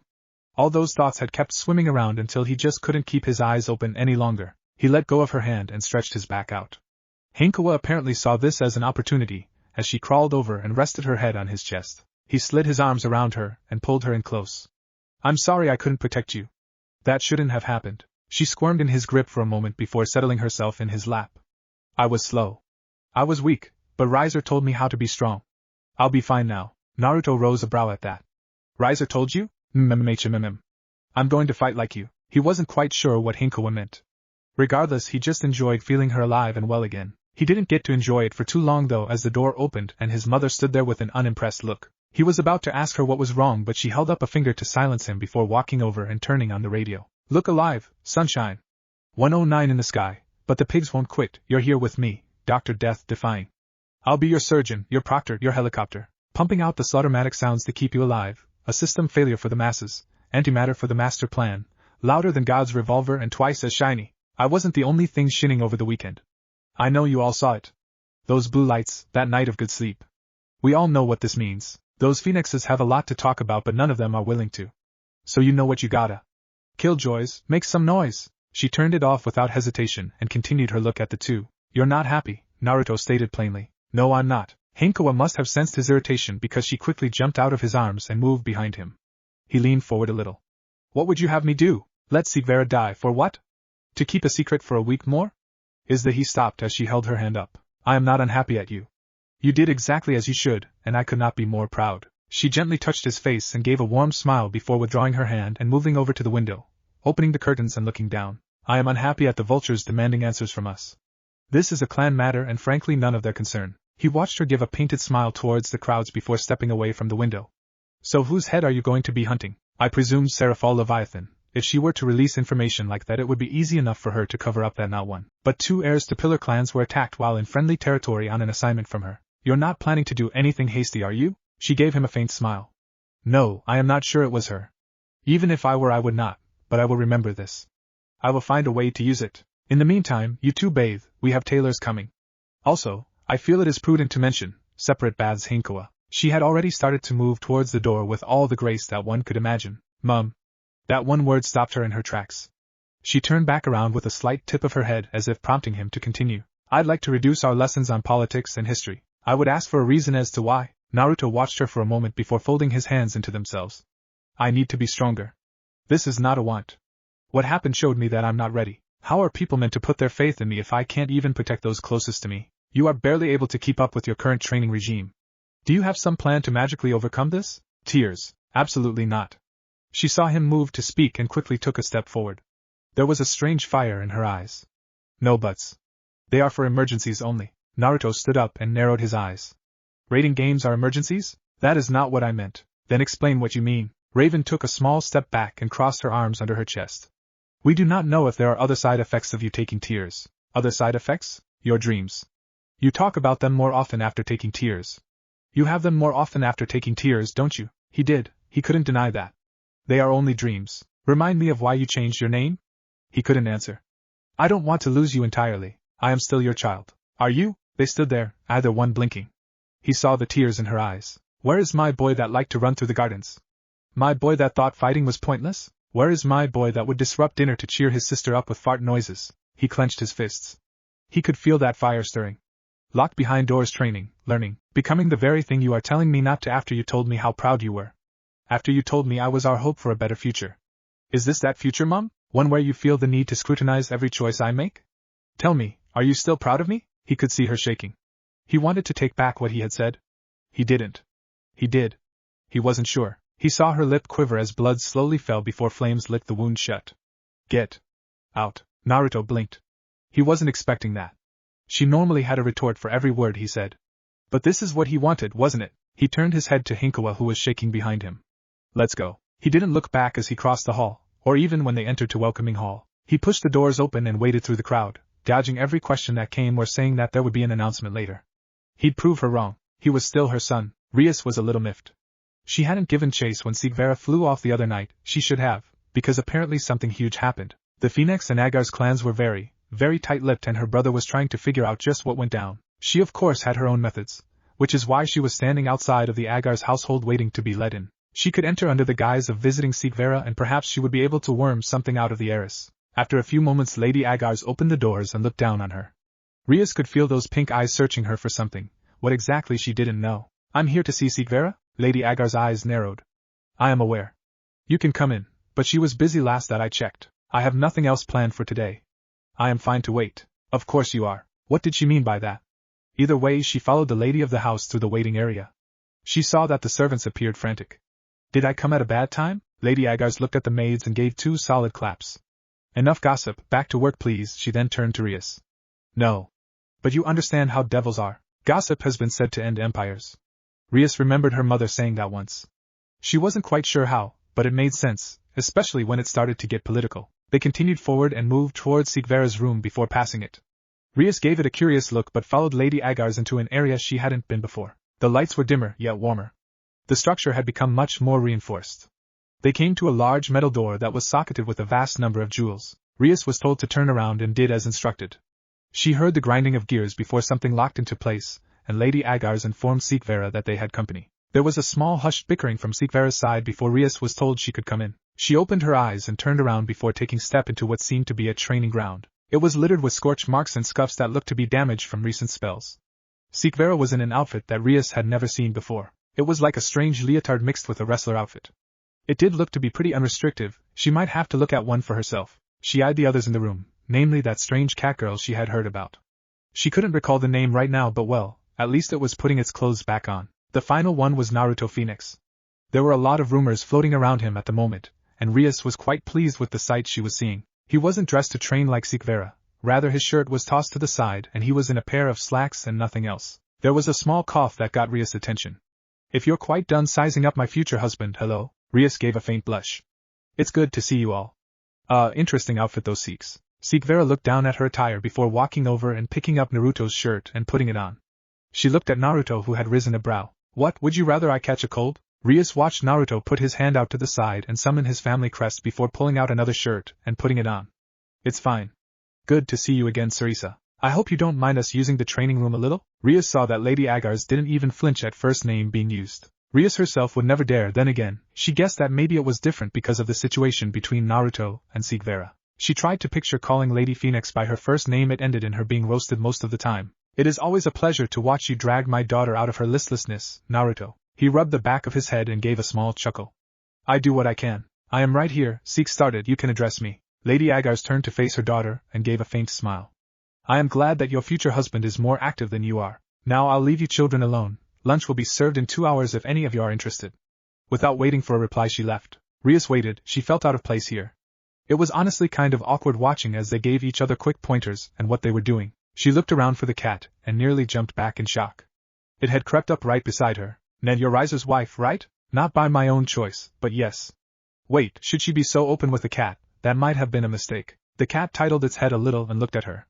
Those animistic eyes drilling through her. You don't want to? I would like a choice in the matter, honestly. Does that matter? To me it does. The cat stretched and gave a wide smile. It unnerved Rias and she wasn't sure why. Did you choose to be born? No, Rias answered hesitantly.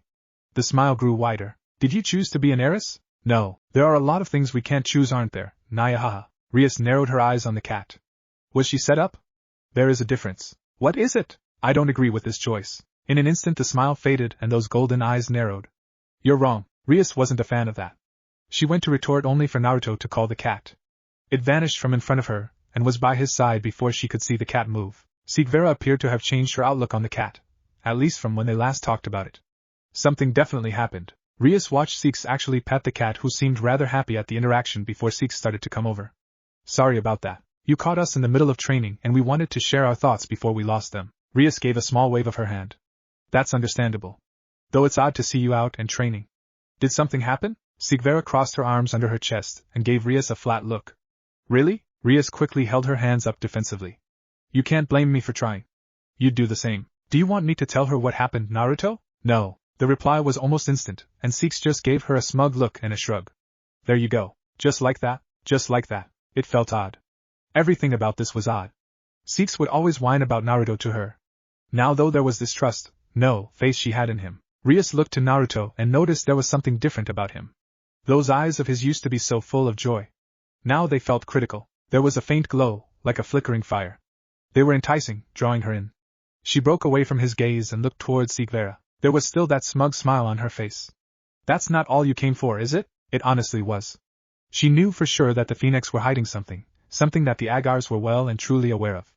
Rias could leave now. She had more information than when she came.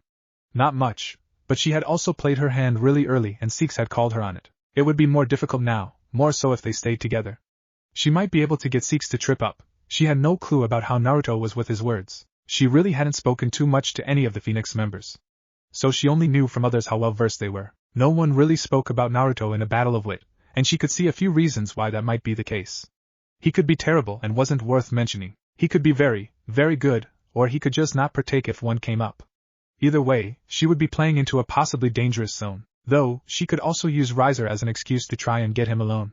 That might be a good avenue. She'd play defensively. It was at first. Rias started with a cutesy smile. But if I can get one of the Phoenix brothers alone, I might be able to find out some more about Riser. Rias could tell that Seeks didn't appear convinced at all. Naruto, do you feel like talking to Rias about Riser? Rias looked at Naruto. The cat leaned up on her toes and whispered something to him before he blinked and looked at her. If that was what she wanted to talk about, sure, but Henkoa smells deceit on her, so I'll pass. Rias looked back at Seek Vera, who gave her a small shrug. Seems like you didn't hide your intentions well enough. A shame, would have been fun to play around a bit. Seek Vera gave a small shake of her head. You won't get to if Henkoa is around. The girl can sense emotions and desires. Rias widened her eyes. That explained a fair bit about her interaction with the cat. It was also really good information that she could use. She gave a slight blow to Seek Vera. Well, I guess then I'm done for the day. Play well, you three. The three gave her a quick goodbye and she left, feeling that near feral gaze from the cat on her the entire time. It was odd. She felt much more relaxed once she was out of there. Plus, while not much, she now knew to not attempt to gathering information while Henkoa was around. That would be handy in the future. For now, though, she would consider it a very minor win. Wait, that's not the only thing. Seek Vera checked with Naruto. Whatever happened must be under the jurisdiction of the Phoenix, or at least the Agars is letting them handle it.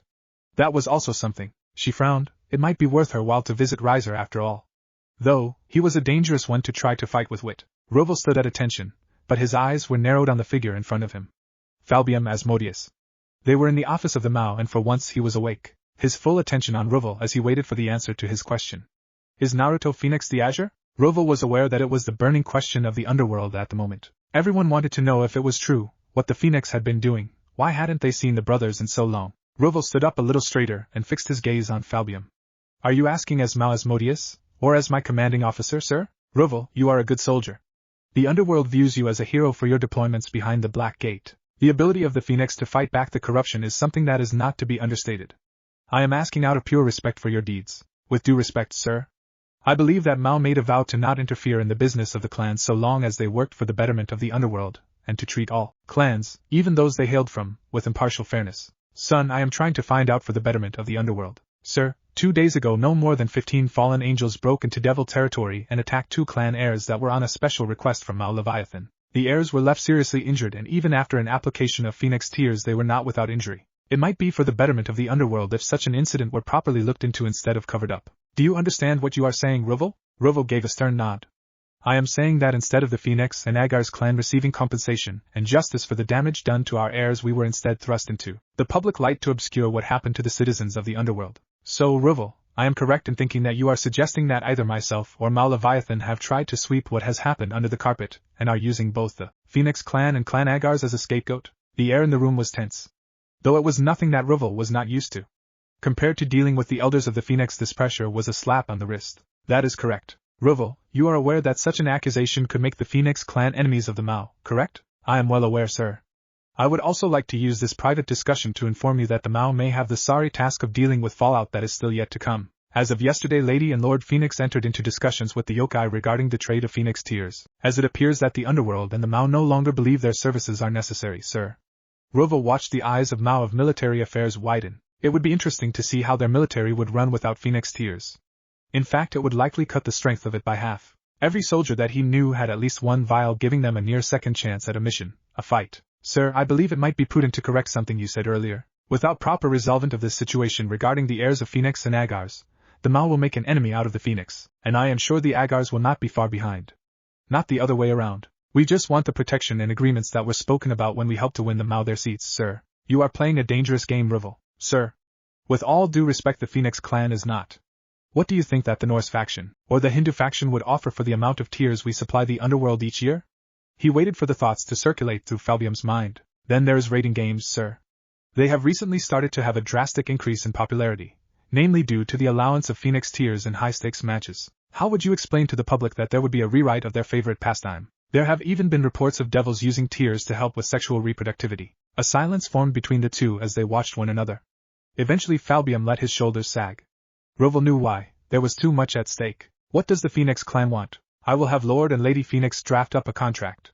We will of course need our allies to check it, then we shall send it to the Mao, sir. Falbium gave a small nod. Very well, I will inform the Mao that a meeting will be had once the contract hits my desk. You may leave. Roval turned on his feet and headed to the door. Also, well played, Roval. Roval gave a small shake of his head. Sadly it wasn't, sir. The actions of your comrades have put you in a fragile position. With that he left, the guards on the other side of the door giving him a small salute as he passed. Was what he just did dangerous? Beyond a shadow of a doubt, yes. But it was needed. The Mao have been breaking their promises for a long time now, and they needed to be brought back into line. Still, maybe this type of win would get his mother out of her funk. He left the building and gave a tired sigh before sprouting his wings and heading home. He saw Raven in the garden and dropped down beside her. She didn't turn and just continued to look at the flowers. Do you know that I remember every flower you children planted? Her voice was soft, and she knelt down beside a patch. We don't see you in the garden all that much. No, I am hopeless when it comes to plants. But that doesn't mean that I don't know of them. Ruvel, do you remember what you planted with me? He thought for a while before shrugging. I think it was yellow, the yellow tulip. It means bright smile. You're not the only one. All of you children planted yellow flowers. Ruvel looked past her, there was more coming. She was not in front of a patch of yellow flowers. I sense a but coming. Do you remember what Naruto planted? You said it was interesting. He couldn't recall the conversation. I can't say that I do. The iris, I thought it was odd myself. Now though I find it wholly fitting. Do you know what the iris stands for? Mother, you know I don't. I never really was one for flowers. Faith, trust, wisdom, valor and hope. Ruvel pursed his lips together and looked at the flowers in front of her. They meant very little to him, but he wasn't sure he could say the same for his mother. You're thinking about your argument still? No. He is right. It does not mean that I have to like it, but he is right. I won't disallow the use of tears for his training, but I would feel better if he didn't use them. I will let him know when he chooses to return. Speaking of, Ruvel started, when you're done walking through the gardens. I believe I have something you might be interested in. Raven turned to face him with a curious glance. Falbium tried to push for information on the Azure. One thing led to another, and the Mao are waiting to hear our demands for the continued trade of Phoenix tears in the underworld. Raven turned around fully and faced him. Her eyes closed for a moment, as a pleasant smile swam across her face. This is indeed something I am interested in. You'll have to tell me more. Seek Vera looked at herself in the mirror. She reached down and felt around her stomach with a grimace. The past few days she had spent a fair bit of time with Naruto and Henkoa training. That also meant she had spent a fair bit of time seeing the next to naked Henkoa, and Seeks wasn't able to help but compare their bodies. There was a lot that went into it. Firstly, as fair as she knew, Henkoa had not lived a life of luxury, as she had. There was also their genetics and how Henkoa fought. The cat was fast and agile. Henkoa knew that, and used it when sparring with her earlier. It had also showed her that despite her planning she needed to work on her actual skills when it came to combat.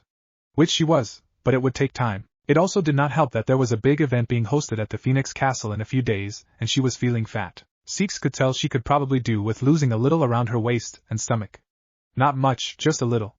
Probably also tone up just a touch. She also didn't really want to think about the Phoenix family at the moment. Each of them was stunning. She would admit to having the privilege of joining them for a beach day with the rest of her family. Riser and Ravel were the least atoned of the family, Ravel due to her age, but even still Riser had an attractive body. His personality could do with a little bit of work, but overall he was actually pretty good compared to most heirs out there. Naruto and Ruvel though, it was like getting a glimpse of her future, and she really enjoyed what she saw. Lord Phoenix of course looked good for his age, but he just didn't have the same appeal as his children.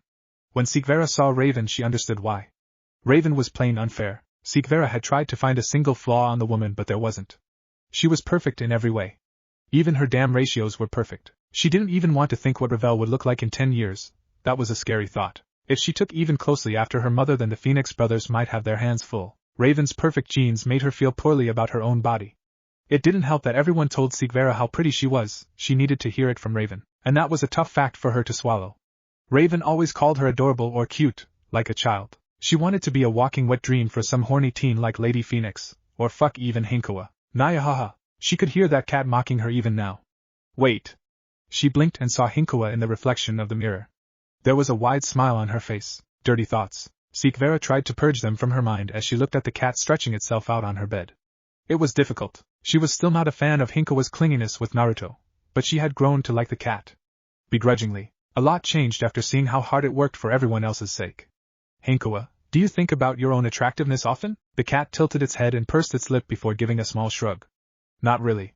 If I feel fat I run until I don't. Why? Could she really admit it to the cat? A part of her felt like it would be admitting defeat. At the same time, maybe Henkoa would have a different view. Well, lately I've been feeling fat. She saw that Henkoa looked rather excited and quickly added, I've tried running. A lot. I don't know, Lady Phoenix controls my diet. Apart from the fish that the maids give me when I don't cause them trouble. Oh, it sucks you're not a phoenix, huh? The maids say that the fire body stuff makes them all really hot. That didn't help her at all. She felt her shoulders sag a little as she looked at the cat. It appeared that Henkoa was still thinking.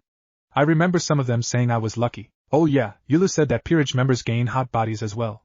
Not like fire hot, but we heal a lot faster causing us to burn more fat. Something about mine or something or other. Seek Vera paused. Wait, the minor properties of a peerage? Like how the Gremory peerages are meant to gain a boost to their control over magic. If the Phoenix peerages gain a minor regenerative property that could greatly improve her ability to not only train, but if Henkoa was remembering right, maybe even shed this bit of fat she wanted gone. Then there were also the benefits she would get from Naruto's Queen Piece, getting a boon to all of her attributes. This was honestly seeming to be a better and better deal for her. Where is Naruto at the moment? Sparring with Ruvel, that's why I'm here. Ruvel is here? The thought of the older Phoenix boys topless and wreathed in flames flickered through her head. Dirty thoughts, Naya haha. I think I'm allowed to have dirty thoughts of my husband-to-be. Or does that bother you? Henkoa tilted her head to the side. Do they include me? Fuck, they did now. Damn it. Wait, was her tongue like a cat's? No, bad Seeks. No. She kept trying to push them out, but a new and different image came in each time. She could not deny that the thought of Henkoa devouring her wasn't enticing, though being a Seek Vera sandwich between Henkoa and Lady Phoenix also appeared, and that one was much naughtier. How the hell was she supposed to face her mother-in-law now? She blinked. Henkoa was really close. She could feel that cat's breath against her skin. Nah, Thai girl, stop please. She needed time to think, time to clear her head. Do you want a kiss? Maybe later. Wait, later than Seek. Seek Vera blinked as Henkoa walked out of her room, leaving her with a stupefied expression on her face. The cat had beaten her. That wasn't fair at all. Henkoa cheated. She attacked Seek Vera in the places she was weak. Seeks looked down. At least she was wearing panties. Wait, not even Naruto had seen her this nude yet. Quickly she got dressed fully, before heading out to find him, also to give Henkoa a piece of her mind about playing dirty like that. Using her ability to sense desire and continuing to push Seek's buttons was not fair, not in the slightest, and you know what? No, Naruto could listen to her gripe about something for once. She deserved it. With a graceful haste she made her way down, and entered the observation area. Inside the training area she saw Naruto and Ruvel appearing as flashes of light and streaks of flaming energy, as they chased and clashed around the room. There was a break in the sparks, and she watched the brothers land across from each other as their bodies were quickly pieced back together by their respective flames. Her eyes narrowed. It was no joke that Ruvel was incredibly strong. He was a top ranker in raiding games, so to her this was a cut and dry fight. Ruvel would win every time. Still, she did like the chance to try and learn little tips and trick from these high-speed clashes. Ruvel? Yeah, Naruto? Your incineration fist, have you ever tried to make it more than a fist? She watched as Ruvel rose a brow before starting to panic as Naruto took a stance. She hadn't seen this one before. What was he going to show? She leaned forward, nearly pressing her face against the glass only for Naruto to start laughing. Sorry, but nah, I can't do that yet. I can only get a dozen or so seconds out of your incineration fist before I'm tuckered. Ruvel cleared his throat and stretched out. Okay, show me. Your fist against mine. Seek Vera was now fully on board with this. She watched Ruvel's fist turn to molten rock as fire licked up his arm. The raiding game announcers say that this technique is only beaten in offensive potential by power of destruction, but it was incredibly draining, at least from her understanding. Naruto took another stance and let out a slow breath. The ground beneath him splintered and she could feel the flux of energy from here. This was not refined at all. Ruvel's looked almost natural, well-crafted, polished. Her husband-to-be would of course brute force his way to the same level. There was a flash of blue, and when Seeks could see again there was a ring of flaming blue feathers acting as a mantle on Naruto that flowed down his right arm, turning it into a blazing white-hot flame. No wonder you can't hold it for long. That isn't incineration fist. That's something else. No time to talk. Naruto shouted out before vanishing again in a blur of speed. She caught the brief pause when he appeared again and thrust his fist forward. She was grateful that Ruvel dodged. The Phoenix regeneration was amazing, but when Naruto punched it was like an explosion happens at the apex of the punch. Ruvel was right. This was a different ability. She'd watched Ruvel's games enough to know his technique needed to directly touch the opponent, but if it did it would literally melt through them. She watched Ruvel cleave up a portion of the training ground as his hand melted into the floor in order to dodge another blast from his younger brother which broke apart the torn-up cover. The two brothers landed on opposite sides of the ground, each crouched with the flaming arms back before charging forward and clashing in the center. There was a brilliant explosion out past Ruvel as the fist his, and she watched a portion of him reform from flame. They weren't budging. They were evenly matched. She couldn't pull her eyes away. That was until Naruto's flame started to flick and a quick oh shit was yelped out before his flames vanished entirely and Ruvel punched off a large part of his torso. Seek Vera shook her head. Trust him to lose track of time for his own technique. Ruvel let out a low whistle as Naruto slowly reformed. So, got a name for that thing yet? Naruto seemed to crack his neck back into place before shaking his head. No. I thought it was just incineration fist. Nah. I'll tell you now, I don't think I'd be able to hold that for too much longer than you. That is crazy nasty. Is there a limit to the explosion? She saw Naruto clench his fist and aim it a few times. The amount of energy I have really. I was just trying to catch you so they were smaller, but I can fire it almost like a beam that takes a lot of me though. I bet.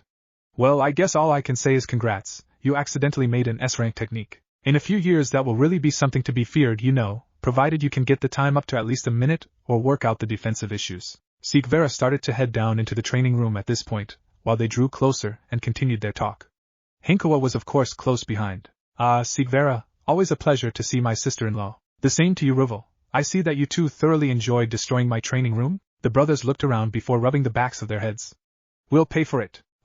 Anyway, sis, did you see Naruto's new move? Seek Vera blinked. The Rival Phoenix was addressing her as sis. Well, it would be true in time. Even still, that would take some getting used to. I did. I swear his recklessness knows no bounds.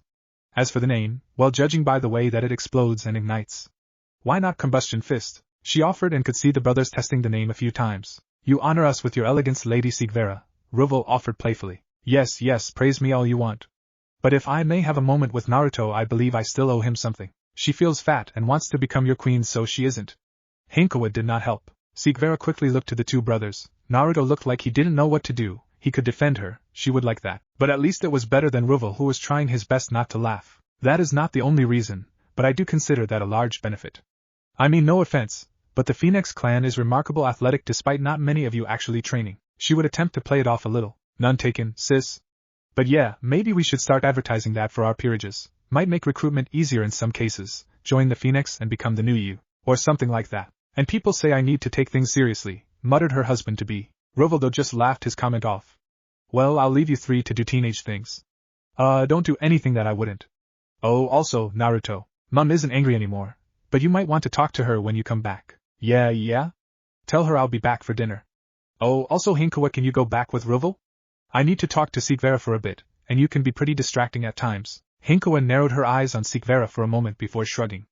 Okay, no more dirty thoughts though, Seek. Seek Vera rubbed at her brow. It was moments like these she remembered why she disliked the cat. Well, maybe not disliked, more like could remember why the cat infuriated her. I'll be fine, thank you, Henkoa. Okay, bye. Also, you still need to see me later, Nyahaha. Seeks threw out a small ball of demonic energy which the cat of course dodged before running through the hall, Rival following after her. That just left her with Naruto. She turned her full attention back to him, and that bead of sweat running down the side of his neck. The moment she properly tracked it, the thing was swallowed in a flash of blue flames, and he was fully dressed and groomed. That was cheating. On-the-fly wardrobe repair was a skill that any devil would kill for. But no, the Phoenix get it alongside their stupid perfect looks. Damned Raven. What was that about? He asked. Oh, nothing. She quickly waved it off before taking a step closer. You are going to sort things out with your mother, right? Seeks watched him sigh before slowly nodding. Yeah, you know it is only because she was worried about you, right? Yeah. I think we both just got heated. The past few days have been tense, it is true, she agreed. I have to go back to Kyoto soon. You interested? She gave a faint smile. Nice change of topic, but yes. I will accompany you. You can invite Rias as well if you want. Her smile fell. Why? Because she has that obsession with their culture, doesn't she? Plus she'll become our sister-in-law one day. I refuse. She watched him give a small shrug. That's fine, it was just an offer. I thought you might get bored as I have to talk to the yokai. They want a full explanation regarding Henkoa becoming a devil. Seek Vera had forgotten about that. She pursed her lips. On one hand, she would be alone in Kyoto for a time while the talks happened, or even in the room, no doubt bored as they tried to talk each other in circles. On the other hand, having Rias along for the trip would be little more than a constant thorn in her side as the redhead tried to drag them off to see every sight. Seeing as I am your queen and in the future your wife, it might be prudent that I attend, lest they give you another cat girl to look after. You're not my queen yet? She narrowed her eyes on him. Is there something wrong with your evil pieces? No? Then why don't we just get this out of the way then? He gave a small nod and summoned his pieces. With a care that she wasn't used to seeing from him, he pulled the queen out and handed it to her. She had seen the orange piece before, but she took it and watched it nearly come to life in her hands. There was a blue flame inside that flickered, the piece itself was warm, comforting, and she could feel a power hidden within. They're different from when I saw them last, she muttered out before returning the piece to him. Yeah. I noticed that too.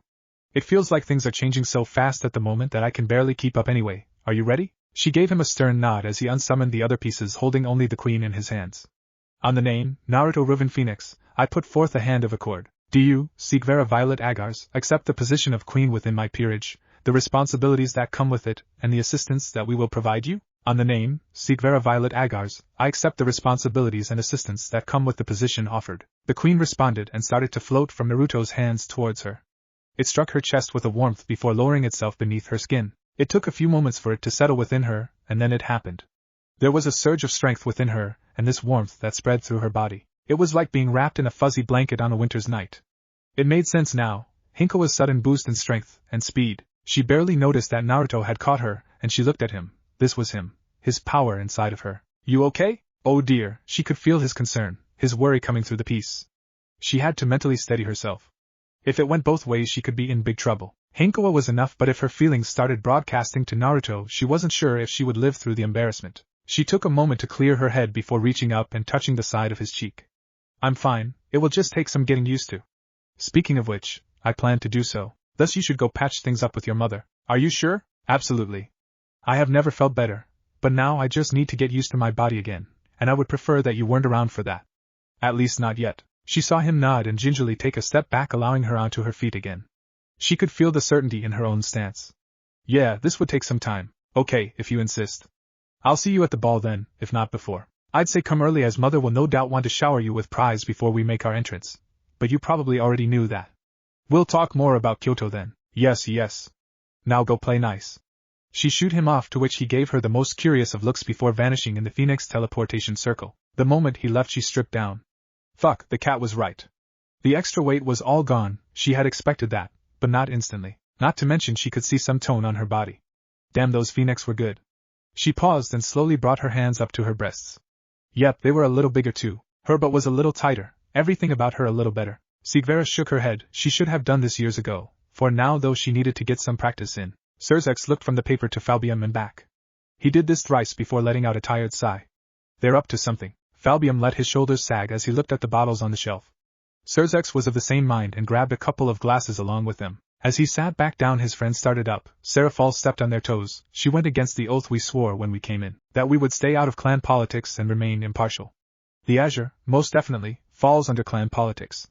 Let's just be thankful that they didn't ask for her head. We wouldn't agree to that. I want to stop you there, Surzex. Falbium was oddly serious for a private discussion, and Surzex wasn't too sure it was a good thing. We do have a ceasefire with the Angels and Fallen factions, but there are other forces out there that would be all too happy to swoop in and destroy us. The old Satan faction, the Hindu faction if we sneeze wrong on their land. There is a long list. Now, when was the last time you checked my military budget? I don't. I leave that in your capable hands. That's the point. Our military is on the verge of collapse. If an attack were to come tomorrow, I would have a better chance asking for help on the streets. I didn't think we were that bad off.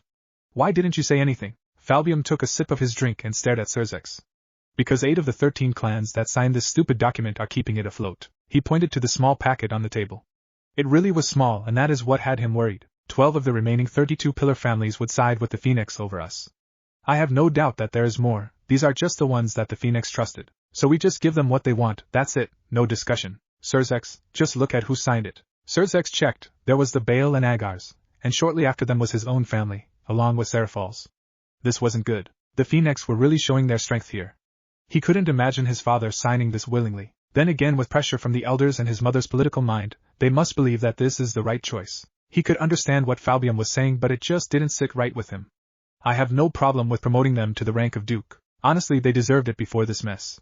But this will put Seraphal in the firing line. She's a dear friend, Surzex, but she kicked the hornet's nest to cover her own ass. It will call her credibility into question, not just in our faction, but in others as well. So would losing nearly half of our remaining noble families. I don't know how Ajuka will take it. I already spoke to him, and he is fine. He said that this is the way that provides the least issues. Surzex took a sip of his drink and looked at it, a frown on his face. I just don't can. Surzex, it is a fucking public apology for endangering the heirs and heiresses, your precious sister among them, along with a formal inquiry into her actions the past year. This is a damn slap on the wrist. They could have asked for so much worse. It's a warning, telling us to get ourselves in check? Next time won't be so nice. Also, think about your future here, man. What do you mean? Your sister is slated to be married into the Phoenix. Do you want to be causing a stir here? Surzex paused. He would admit he had forgotten that Rias was to be wed to Riser. The talk about it these days was minimal. Everyone seemed focused on Seek Vera and Naruto, which was good. It gave his sister time to try and figure a way out. But thinking on it now, if he signed this, he would be signing away her fate as well. The Gremry and Phoenix would be on equal standing, at least in rank. Falbium was right though. The tears that they provided and sold made them much more powerful than their rank alone. Hells, this document enough proved that. In a few years they would be worse. The Phoenix had of course told them that they were grooming the next Azure, but hid who exactly it was. It didn't stop rumors spreading, and there was a lot directed at both Naruto and Riser. No thanks to Seraphal in that regard. Still, the public would side with the Azure. Then with Agar's marrying into the Phoenix and Gremory, possibly, doing the same, it would be dangerous. Very, very dangerous to make a direct move, and if Riser happened to be the Azure, Rias would have nothing but difficulty in trying to break her contract on all sides. With his thoughts somewhat organized, Surzex let his shoulders sag. How long do we have to sign it? If we have not agreed to their requests by the day following their announcement ball, they will consider it a sign of non-compliance. He nodded. If we play this right, we can keep most of it from the public and also remove questions around events. Surzex, please don't tell me you're trying scheme now? No. But if after or before they announce the Azure we afford them the rank of Duke, then talk to them in private about having Seraphal's apology be the next week, we can make it seem like less of a conjoined incident. He saw Falbium sigh. Look, do what you want, I for one will play by the rulebook here. They've told us how they want it handled. If you try something different, I'll dust my hands of you. So cold, I thought we were friends, Surzex tried playfully. Falbium at least gave him a smile. We are, but I won't let you destroy the underworld so that you can keep your popularity, Falbium stated before finishing his drink and standing up. This conversation went about as well as Ajuka said it would. Look, Surzex.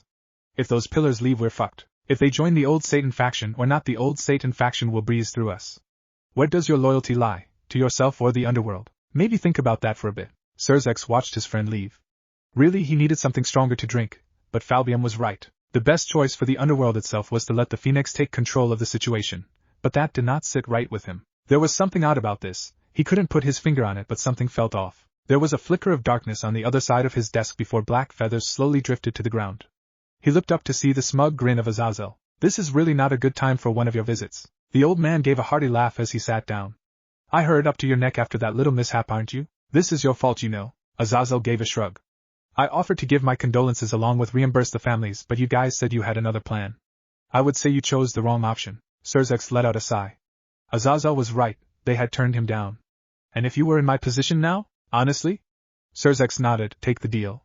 Because I am sure I am not the only faction leader outside of the Devils that got an invite to this announcement ball. And if you say no, well, not going to lie, I'm going to try to poach them. Is that really wise to tell me? No, but you wanted honesty. Plus, do you think Odin is going to give two shits? He's been trying to get them to sell him tears for decades. Then there is the Celts and the Greeks. Plus it's a slap on the wrist. They didn't ask for Seraphal's removal from office, just a public apology and an inquiry on her actions. If she's done nothing else wrong, she'll be fine. Or are you saying that you can't trust she hasn't? I want to say she hasn't, but I don't know. What if she has swept other things under the rug and just no one has called her out? Azazel just gave a shrug of his shoulders. Well, take the gamble then. Who knows, maybe they are bluffing, but are you willing to risk that? Anyway, was just dropping in to let you know that I am visiting the Phoenix. Gotta go say sorry for my faction being naughty and all that, plus check out the Azure. You know who it is, don't you? Azazel gave a wide smile. The brat nearly toasted me. He ain't anything to joke about. I take it you don't feel like sharing. Look, I'll tell you if you can get me half as hard as Lady Phoenix's glare did. Like damn, I want that woman to step on me. I would call her mommy. Surzex just hung his head. Yeah, I'm good, just go get blue-balled. You know I will. Naruto fiddled with his outfit for the umpteenth time, it just wouldn't sit right. He had to admit, while he had missed the tailor after his fight with his mother, the emergency one she called did excellent work. If only he could get the damned thing to sit right. He was stuck in front of the mirror adjusting the capping of his shoulders. They were meant to make him look a little wider, plus act as some cool extension for his ability. In short, it would become a cape made of flames, which he thought was really cool. The rest of the outfit was white with blue and gold trims littered over to give a more formal and regal feeling. Seek Vera sighed and came over. She stood him up straight and made the small adjustments to his shirt and shoulders. Better? Much, thank you. He had to say she looked stunning.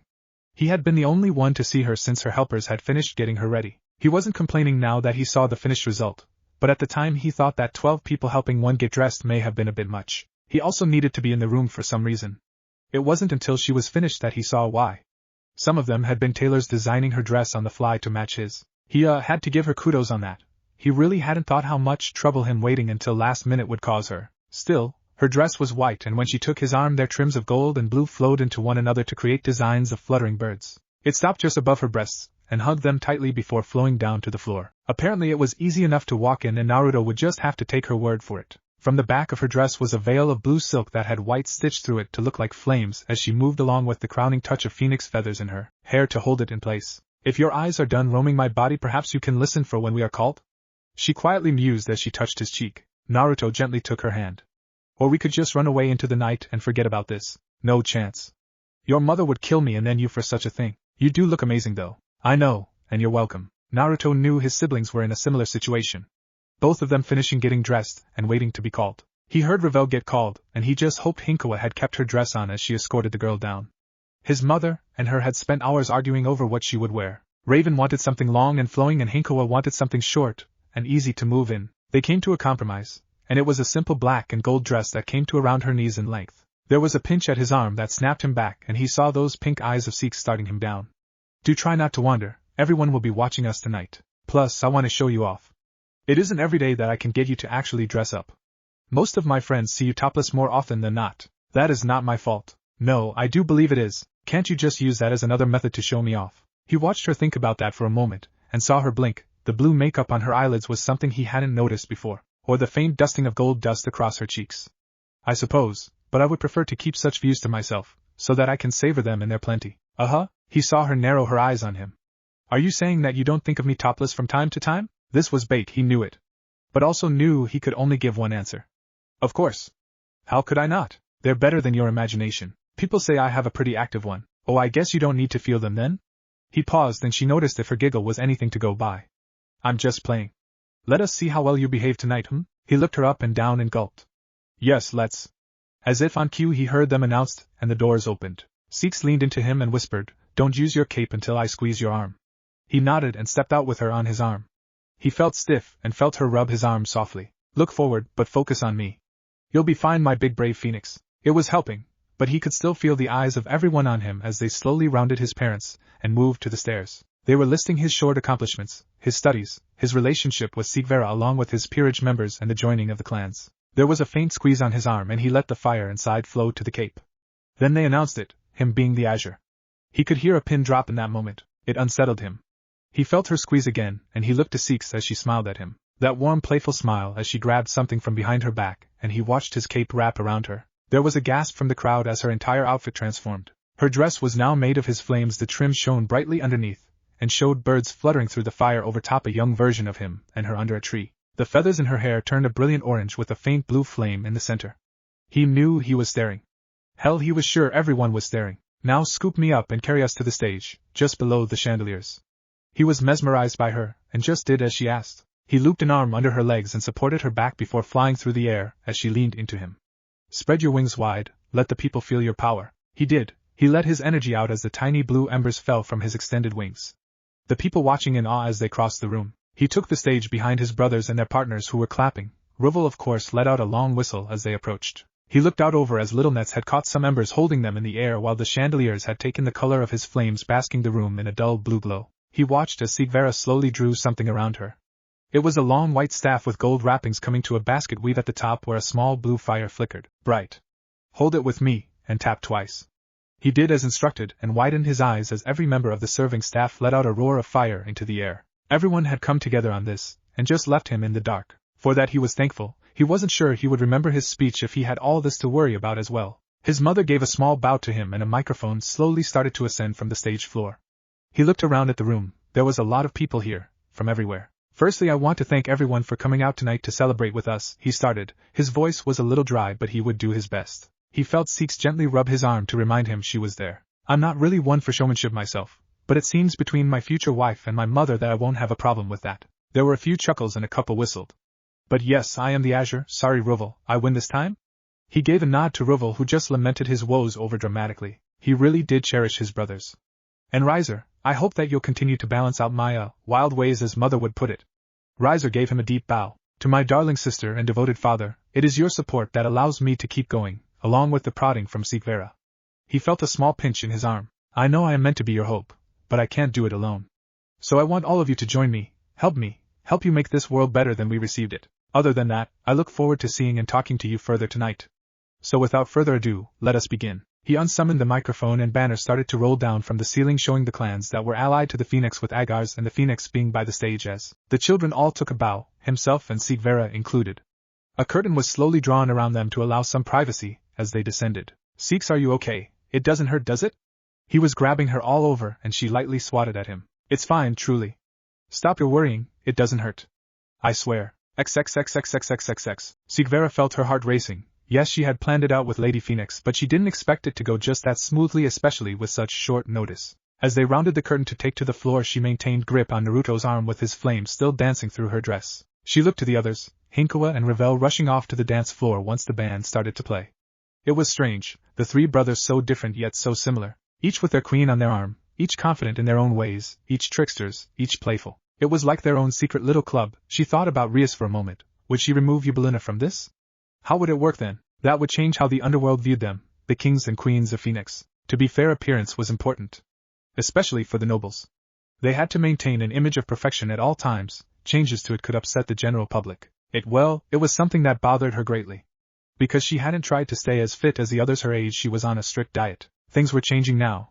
But it didn't help that constant compulsion she had to make sure she looked as good as she always could. Her queen piece helped a great deal, but it would not fix all of her problems.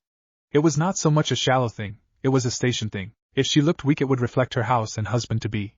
If she looked untidy, people might think she doesn't care. So as heiress to the Archduke, she needed to be perfect, always, and that was a draining task. It was only in those brief moments away from the public eye, away from others watching, that she could truly be Seek Vera. She saw Lord and Lady Phoenix at the front of the line to approach the siblings. Roval and Riser went in different directions, leaving Naruto to speak to the people, and by proxy her. Rovan stepped forward with Raven right next to him, each giving a small bow before father and son shook hands.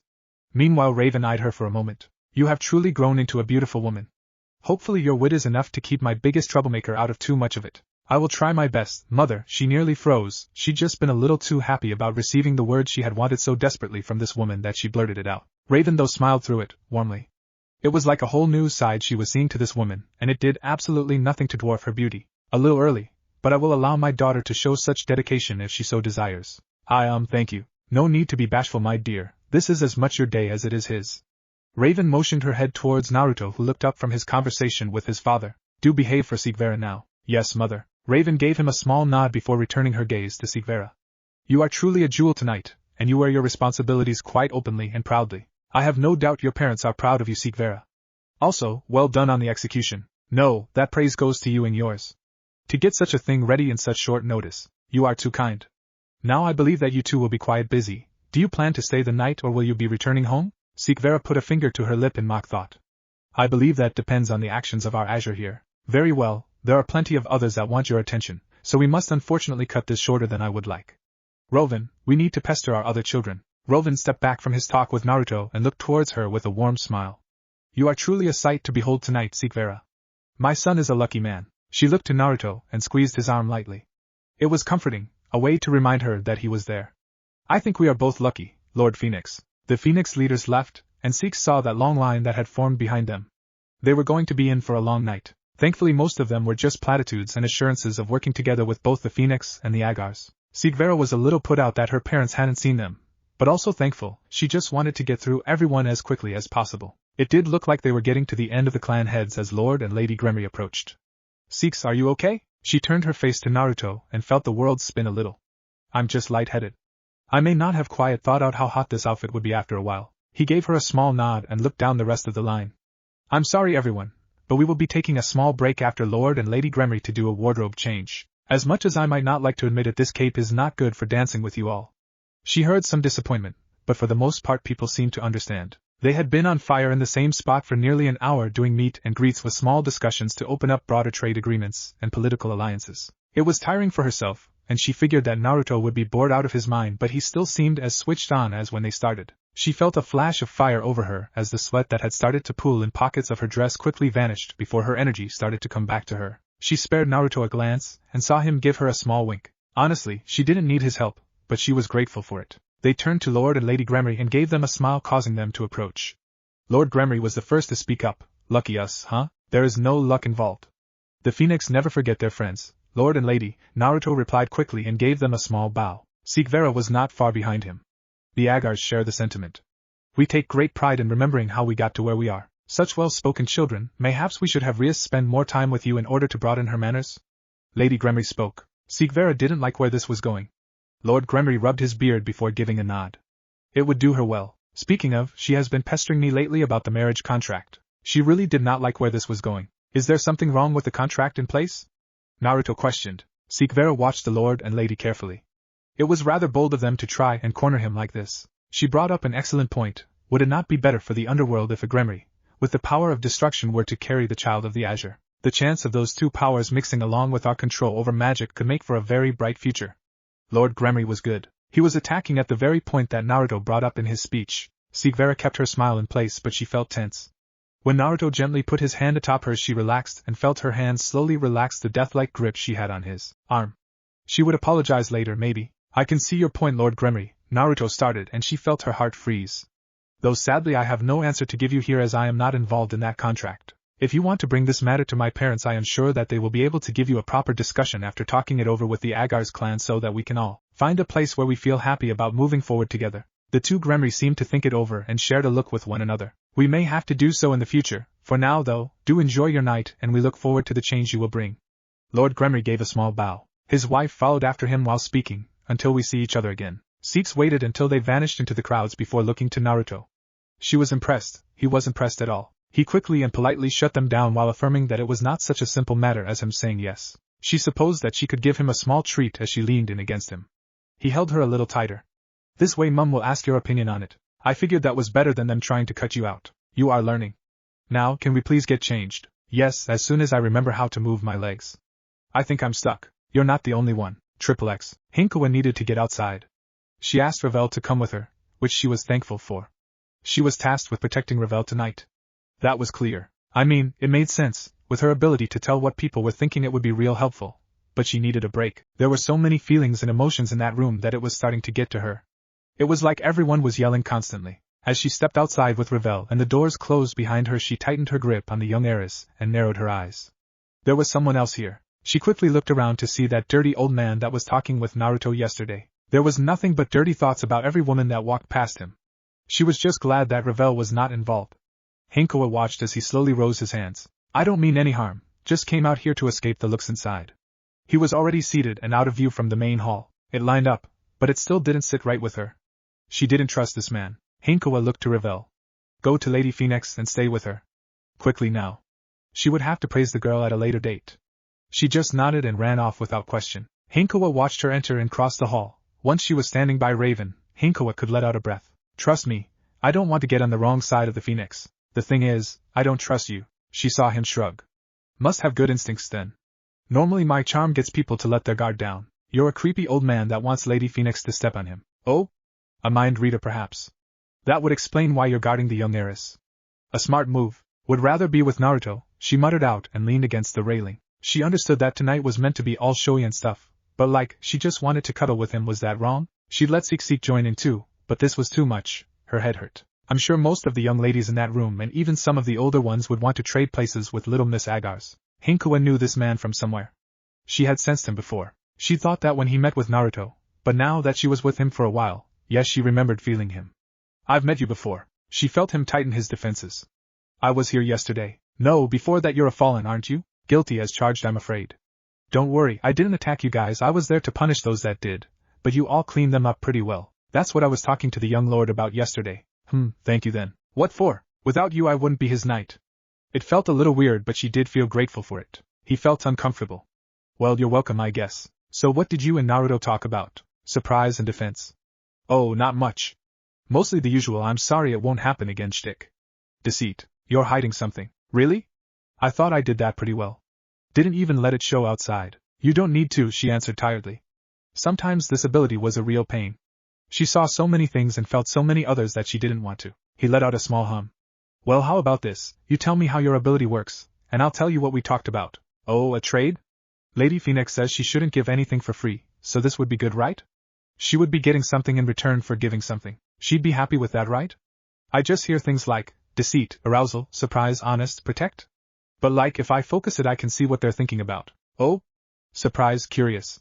Well, try focusing on me. She did. It was blurred for a moment before she saw it clear as day. He hadn't lied, but they had talked about a lot more. Azazel, this man, wanted to do something to make it up to Naruto. Naruto gave him some strange thing that she didn't understand and he looked really happy about it. Said it would be a challenge, but he was looking forward to it. Building something for Naruto. She pursed her lips. You're building something for his arms? He tapped his nose. Spot on. There is a bit more to it, but that is all technical stuff that I don't want to bore you with. That power of yours though is really strong. Can you turn it off? She shook her head. Well, if you don't mind, when Naruto comes to visit me I could have a look to see if we can't fix that for you. She snapped her gaze to him with a small snarl. Don't worry. I won't do anything if you don't want me to, and I'd make sure you could turn it back on. She relaxed. That actually sounded nice. She could get peace and quiet, and no longer have these fuzzies constantly. It seems like the idea isn't completely unwanted. Henkoa narrowed her eyes on the man. Why? Confusion. Why, what exactly? Why are you offering to help? Understanding. Regret. I want to say sorry. I fancy myself a bit of an inventor, so when I see situations that are like yours or Naruto's, a little part of me gets really excited trying to think of a way to help you guys out. Honest. Excited. I think I get it. You are helping yourself by helping us, right? Guilt. More or less. Oh, might be time for me to move on. It seems you have company. Henkoa watched as vanished in a cloud of black feathers just as she felt that warm aura she was so used to wash over her. She turned around as Naruto stepped out with a glass in each hand. His fire cape was gone. Now it just looked like he had these strange metal cappings on his shoulders. I thought I felt you out here. Concern. Relief. Yep. There's too many voices inside. Tell me about it. He was tired. He came to lean against the rail next to her and handed her one of the drinks. Only a few more hours left. Henkoa slumped on the rail and let out a groan as she took the drink. She wasn't a big fan of this bubbly drink. It tasted weird, but if she had enough it made the fuzzies less than a whole lot more. Do we have to? The event? Yes. But if you want to go to bed early to get away from it all, I can let Mum know. She'll understand. She let out a small sigh. Nah, I'll be okay. Just need to clear my head. He gave her a nod. Okay, well, don't push yourself, and if you need to escape for a bit, just let us know. I won't say I understand what it is like, but I bet it's rough. She sipped at her drink and her nose scrunched up. She didn't like it. Thanks, but you should be inside. It's yours and Seek's night. We might be the stars, but you're a part of our family too. Don't forget that, Henkoa. She blinked when his hand touched the side of her face. Don't be scared to be with us, Seeks won't bite. Naya haha maybe. I just need some air first, go, I'll catch up, yep. She watched him eye her for a moment before she felt a wave of despair from him as he approached the doors. She held back a giggle. He was good at pretending to be happy, but she'd always be able to tell. Still, she couldn't wait to get out of this clingy dress. XXX. Sarah Fall watched as the young phoenix went to collect the Agar's heir. This would probably be her best chance to speak to them. Had she made a mistake? Yes. She didn't know that there would be fallen angels trying to get the jump on some devils out late that night. That wasn't something she could plan for, and she knew that she could have handled it better. Namely, sticking to her oath of staying out of clan politics instead of using the Azure to cover up the attack. She just didn't want the people to think she could make mistakes. They might think less of the Mao then, but this blew way out of her expectations. She agreed with the promotion to Duke. They had helped her settle a lot of foreign difficulties with their mercantile methods, though she also knew that the family was much more akin to a mob family than anything else. Well, not really. Everything they did was legal. Maybe it was just the aggression that they held when securing trade contracts and property. Still, that did not help her situation, and she had the choice. She could play nice and things would go away, or she could cause a storm. The other Mao thought that particular train of thought was wrong, and she had to agree. Conversation with the yokai have just started up again thanks to Naruto Phoenix, and the Phoenix giving them both financial assistance and medical supplies while the Phoenix were in talks with the yokai. Everyone else, not so much. They also had the backing of the Agars and by proxy the Baal. It was difficult. So she had to apologize. The deal said tonight, or in a public venue aired to the underworld. She figured tonight would be better. It was a more relaxed setting and everyone was having fun. Tensions wouldn't be as high and everyone would be safe from retaliation tonight. Tomorrow would be a different story. Still, it didn't sit right. She was just doing what she thought was best, but it did go against her oaths. Sarah Fall didn't think that anyone would have taken them that seriously. She was seeing that was wrong.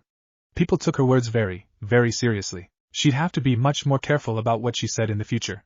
What she swore to uphold and what integrity she promised to protect. Though the inquiry into her actions this past year had her worried. She didn't think she had done anything wrong. Then again, she hadn't thought that this would end up how it did. That is what bothered her. What were they looking for? Would they plant something if they didn't find it? Who was doing the inquiry? These were all questions that ran through her head as she slowly started to approach the young heirs. She took careful note that the cat, Henkoa, was absent. Sona had told her that Rias complained about it being able to read her mind, and that was something she didn't want to tempt right now. Though, it wasn't until her father sat her down and asked who she would hold accountable if her position was reversed with those from the Phoenix. From their viewpoint, she is the reason that the heirs were hurt. They were out on her orders after all. Their failure, which she also swept away mind you, was her fault as well. When Azazel had told her what happened from his viewpoint, she couldn't be too angry with them. They were fresh, barely out of school, with some of them still in it. She guessed that the reason she felt like it was shitty was because she was the one that would look shitty from it. She took a breath in and closed the final stretch of distance. They were the people of honor, so she gave them a slight bow. They returned a much deeper one. Lady Leviathan, it's an honor. Seek Vera was always polite, but she wasn't fooled. Behind those pretty pink eyes of hers was the crafty mind of a shrewd diplomat. I'm glad to see the Mao out there mingling with others. I was a little worried people would be scared to approach you. Naruto's comment caught her off guard. He genuinely seemed happy to see them. What made it worse is she knew very little about how he thought. If it were Riser, she'd make a guess that he was trying to disarm her before they started talking. That might be the case here, but she couldn't be sure. She gave her magical girl smile and said, "It is a good excuse to get away from paperwork, the people are pretty nice too." She watched him relax a little, his shoulders losing some of their tension. That was good. A smile that was rough, but warm worked its way onto his face. When you're like this, it is easy to see why people call you the heart of the underworld. A compliment? It actually made her stir a little. It didn't sound like the regular whitewash she was used to getting. This wasn't good. Not for long from what I hear and see. You two had great control of the crowd tonight. Naruto gave a small laugh at her words before looking to Seek Vera. That would be this wonderful woman beside me, and my mother. I just did what I was told. Seek Vera quickly moved to interject. He is just being modest, Lady Leviathan.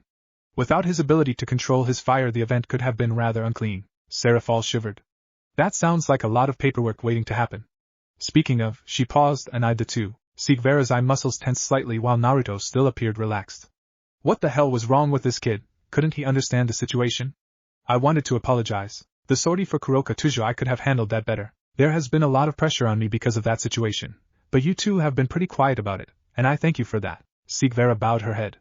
We thank you for your hard work and wish we had only been able to succeed with the given task. Outstanding circumstances aside, I believe we may have. Seraphol watched Naruto. He didn't seem to agree with Seek Vera. That was something she'd file for later. Can I speak freely? That was a surprise, and not one just for her if Seek Vera's rapt attention on him was to go by.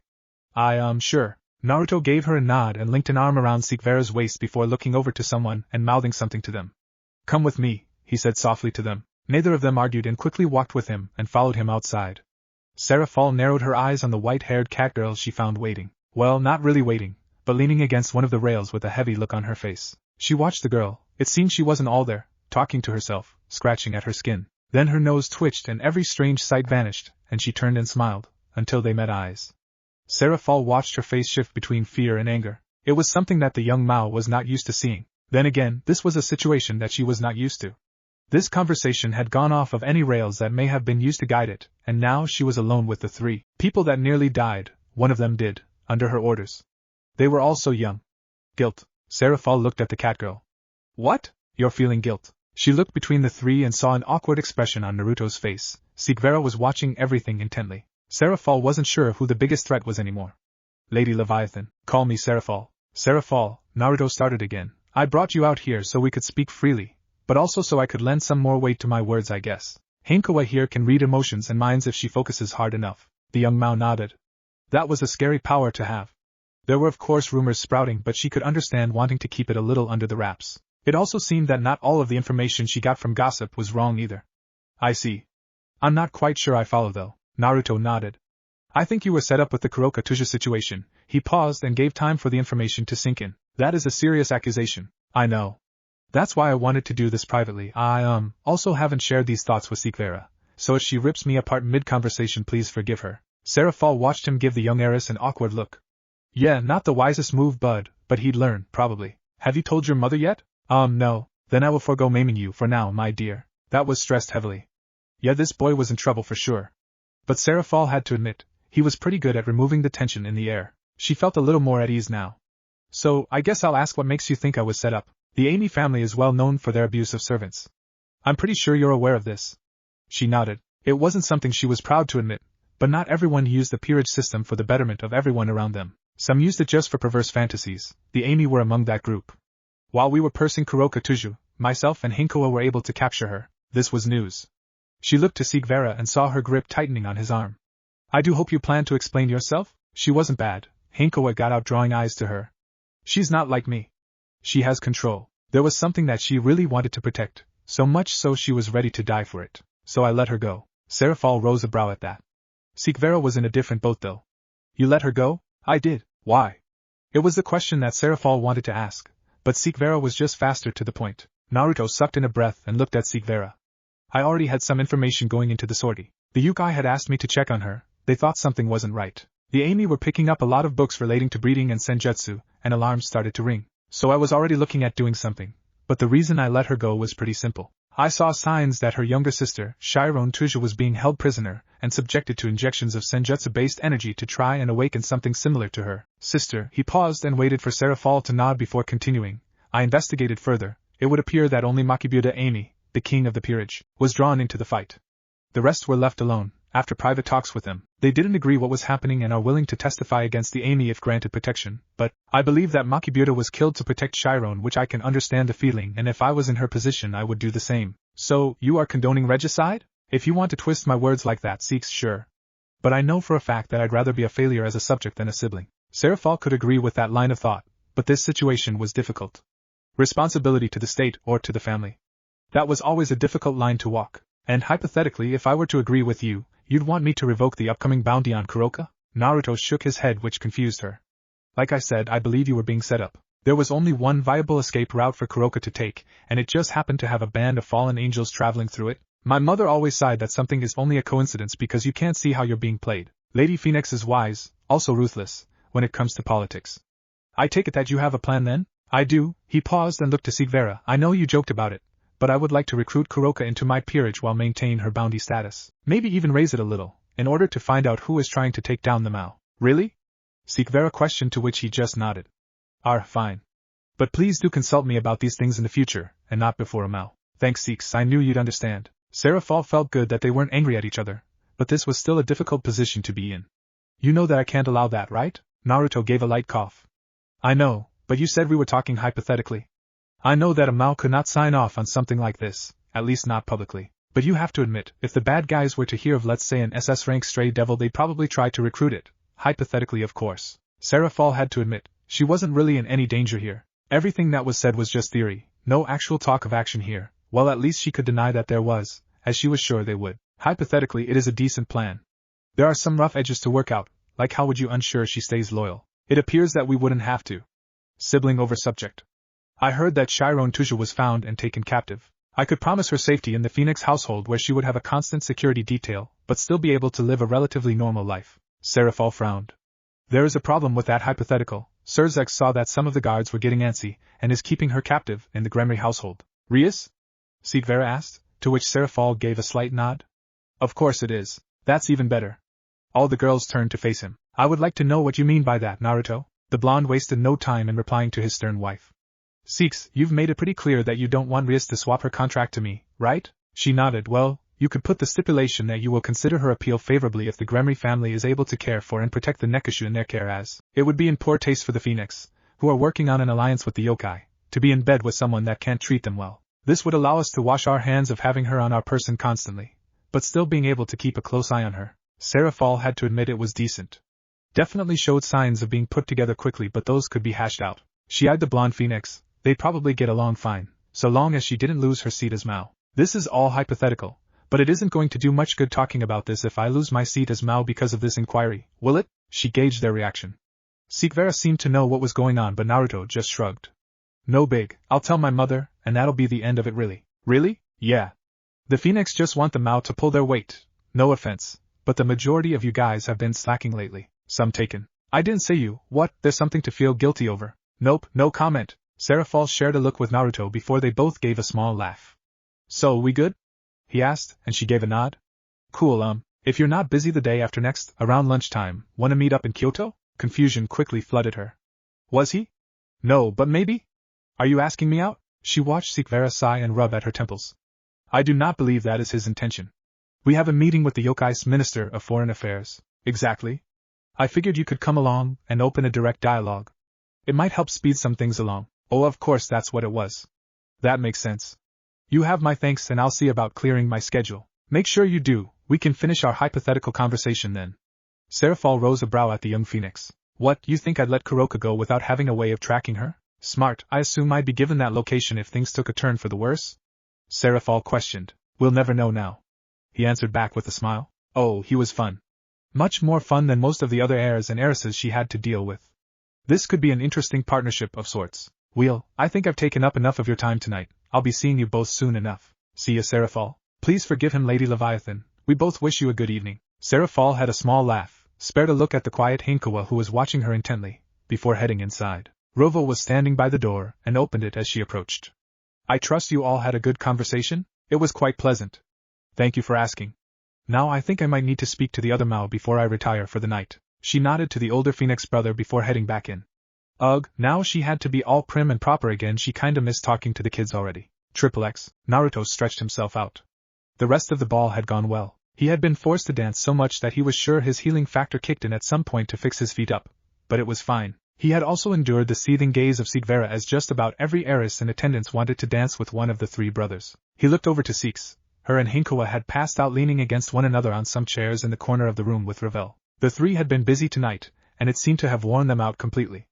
I see someone talk to a few very important people tonight, Ravel mused. Naruto turned and gave him a sly smile.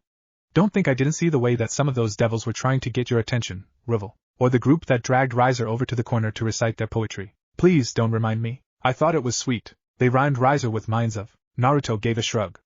I mean, it works, yes, but the rest of the sentence is what is disturbing. The older brothers shared a laugh before Riser slowly joined in. It wasn't long before their parents were done seeing the final guests off, Lord and Lady Agars, who gave their daughter a soft kiss goodnight. Lord and Lady Phoenix slowly approached the trio, with Riser and Ravel having sent their peerages to bed shortly before the end of the night as everyone was starting to grow tired. You three certainly appear to have enjoyed yourselves? Raven started with a sly smile on her face. Ravel threw an arm over Naruto's shoulder. Well, apart from Riser's group of poetic fangirls, it would appear that our Naruto here got some solo time with Lady Leviathan. Seeing his mother raise her brows, Naruto let out a sigh. It was not solo. Henkoa and Seeks were there, but long and short we came to some agreements. You are probably not going to like all of them, but it works out for what I want to do and what works best for us financially, and politically if we don't go belly up. And that is, the removal of the corruption from the underworld. Remember how I said that the sortie for Kuroka didn't feel right? He saw his mother nod and press forward, while I explained all of my thoughts to Seraphal, and she agrees. She will deny and overlook some of the actions that I'll be taking in the next couple of days. In return, the inquiry will find nothing on her worth reporting, but if you were to keep any incriminating stuff, I said nothing about that. She'll also be using a contact of mine to help establish a talking point with the yokai while I attempt to plant a spy in a criminal organization, which she will try to protect and back up the claims regarding my spy's origins. He saw his mother eye him for a moment. No paper, no contract. I thought it was too risky. Smart. This could ruin you both. I'll be cluing the yokai in on it as well.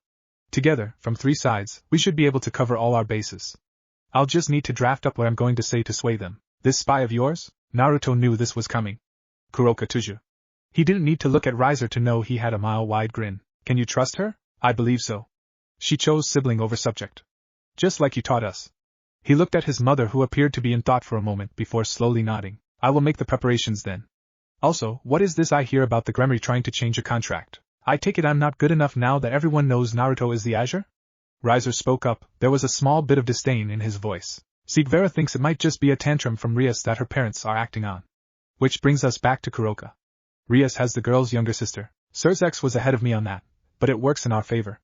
I already brought it up with Seek Vera and Seraphal. It will allow us to make sure she is kept safe, out of harm's way, and most of all, not on our hands. I mentioned to Seeks that she could bring up looking favorable on the change of contract if Rias could look after and protect the Nekashu for a number of years to go in line with our favorable position with the yokai so as to not reflect poorly on us. He saw his brothers nod in line with his thoughts while Raven still appeared to be in thought. Good, that gives me enough to work with. I will speak with Seek Vera when she is free and we will find a way to stall them and make this work in your favor. Also, I'm not a fan of them breaking a contract with my younger brother. Make them work for it. Naruto watched their mother look over the brothers before sighing to herself. I want a full explanation before you leave for Kyoto. I guess I got what I sought when I taught you to rely on one another. Though hell help whichever devil tries to claim your baby sister. I cannot imagine what torture you boys will put them through. The brothers all took a pensive stance as they circled around each other. So, how are my boys doing tonight? Plotting the death of Ravel's first boyfriend. The three brothers responded without looking up. Tears could help prolong it. No, we'd be wasting money. I can just heal the damage. Slow burn with ice? Ow, nasty. I like it. After a moment or two they pulled away and looked at their nervous father and their nodding mother. We've got a plan.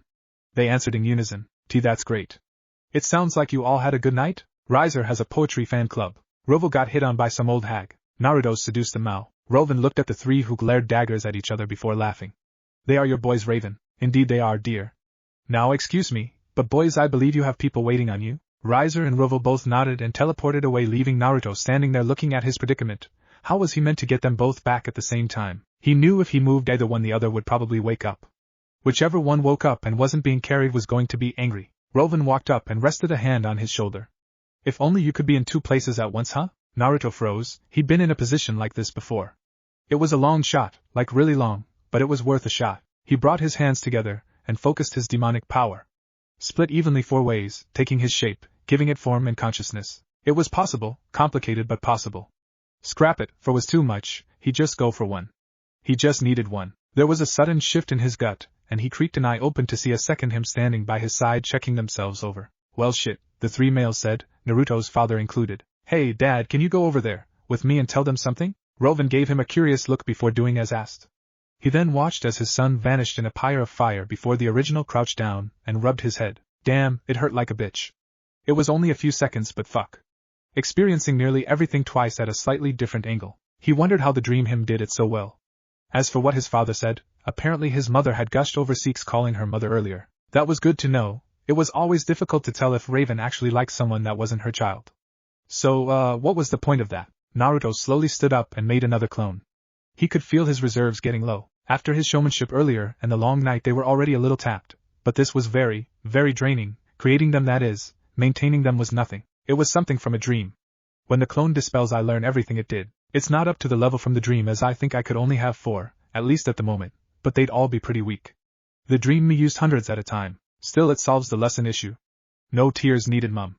We are upping my training though, using these guys for lessons and control while I do the sparing. Raven eyed him tensely. He knew what she was looking for, but he didn't have any way to show her. Very well. But for now, you need to go to bed, and take those 2 with you. Whatever you do, we do not wish to hear it. Mom, come on. But his words fell on deaf ears as his parents walked away after picking up Ravel. That left him alone with probably his 2 biggest sources of emotional conflict. Him and the clone moved forward and picked them up bridal style. The halls were quiet, and it was Henkoa that stirred first in the clone's arms. She looked at him and then the clone before curling back up and going to sleep. Sometimes he wondered what exactly went through her head. She would just accept whatever he did without question, she never argued, even when it came to at least starting the day clothed, or being clothed in public areas. Then again, he didn't really question anything she did apart from the clothes. That was a common question. Still, she had died on his watch. That was unacceptable. Everyone was so quick to tell him that there was nothing he could have done, but there was. They could have captured Kuroka and fled before the Fallen got there. They could have stayed together. He could have finished off glasses. He should have. He knew he wouldn't make that mistake again. He would make sure his opponent was fully subdued before moving on. The thing is, she did not resent him one bit for letting her die. If there was anger, even a tiny flicker, he would understand. But no, she was fine with it. She was actually partly happy it happened, and that made him feel sick and mad. Then he had Seeks. She questioned nearly everything he did. Not out of malice, at least from what he could tell. Well, that again was mostly. Peerage members always seemed to be a heated topic, so did yokai and marriages. That he understood now, and ran most things by her. No, he didn't. He hardly ran anything by her first. Now thinking on it, he deserved her being angry so often. Regardless, he was getting off topic. Most of her questions were just to understand his thought process and how he got there. At least that's how it appeared to him. She had gotten seriously hurt because of him as well. It was because of these 2 that he was pushing himself so hard. He could still picture the Fallen holding a limp Seek Vera in his arms. It was nearly enough to make him give in to that fire inside. He knew the fire was dangerous. He wasn't sure how he knew it, he just did. But it had also saved Seeks. It was why she was alive. He needed to be better. Thankfully though, Seek Vera didn't stir until he reached his room. She reached up and touched his face as he opened the door, and the clone filed in behind him. Seeks was placed gently on the bed, and Henkoa into her favorite pile of clothes. Seeks sat up and looked at him. Help me get undressed. He let out a tired sigh. Seeks, you don't have to, you're half asleep. I am not sleeping in this dress, I have something else to change into. Now she was being stubborn. He moved forward and she stuck her arms out. Inwardly sighing, he picked her up and turned her around to pull the zipper down. Is that good? Now turn around. With her now sorted, he moved into his closet and got changed, putting this outfit away, hopefully never needing to wear it again, before putting on a pair of light tracksuit pants. He waited and heard her unzip a bag before zipping it back up again and took that as his cue to leave. He wasn't sure what he expected Seek Vera's nightwear to be, but this wasn't it. A pair of cloth shorts that barely came to mid-thigh, only just able to be seen under the stupidly large t-shirt of a Gundam, RX-0 if he was correct, which he wasn't sure at this point. They had all started to look the same. Her long hair though was pulled up into a bun on the back of her head. She stared at him with half-lidded eyes before crawling onto the bed and lightly patting next to her. Tired as he might be, he wasn't about to refuse. The clone dispelled and he got the memories of carrying Henkoa back and the amount she squirmed on the trip. He watched Seeks take her glasses off and put them on the nearby table. He didn't know why she insisted on wearing them. Her vision was perfect. He figured it must be a look she was going for. He heard her let out a sigh before she shifted closer, pressing her butt against him. There is no point in doing this if you're on the other side of the bed. He snaked an arm around her waist and shifted behind her, resting his face near her neck. I think I might love you, Seeks. He felt her stiffen before she wove her fingers into the hand at her waist.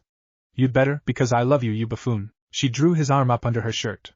It was slow, tense, before she finally placed his hand on her breast. He gave it a testing squeeze. They were much softer than he thought they'd be. He tested the other one, just to make sure, before she grabbed his hand again and started dragging it down. They slipped under the line of her shorts. There was nothing else. He could practically feel her smiling at his nervousness. She slowly drew his hand back out from her shorts after he had felt around a bit, and more than confirmed what he needed to. Seeks rolled over and faced him. A strange expression on her face. Better than your imagination? Naruto took a breath in. It was full of her scent. This close he couldn't help it. I don't know, I didn't get a good look. Ah, well, at least one part is honest. Now which side do you want to cuddle, my butt or my face? He leaned in and pressed his lips against hers. She stiffed. He was about to pull away before he felt her push back against, leaning into it as her arms snaked around his neck. He heard her breath, he felt her heat, her heart. The way her fingers twirled into his hair, and the way her back arched into him. All of these tiny sensations amplified by the darkness, the proximity. Then, she bit him. He pulled back and blinked as she held his lip with a wide smile. After a moment she let go. You didn't answer my question. He blinked at her a few times. That was my answer. I must have missed it. Can you give it again? Naruto let out a small laugh. This woman might just be the death of him. What if Naruto is Riser brother in high school DxD? And thanks for watching my video till the end. If you enjoyed this content, then do consider subscribing to my channel. And leave a like if you guys need the next part. Comment down, and thanks for watching the video, and see you guys in the next video.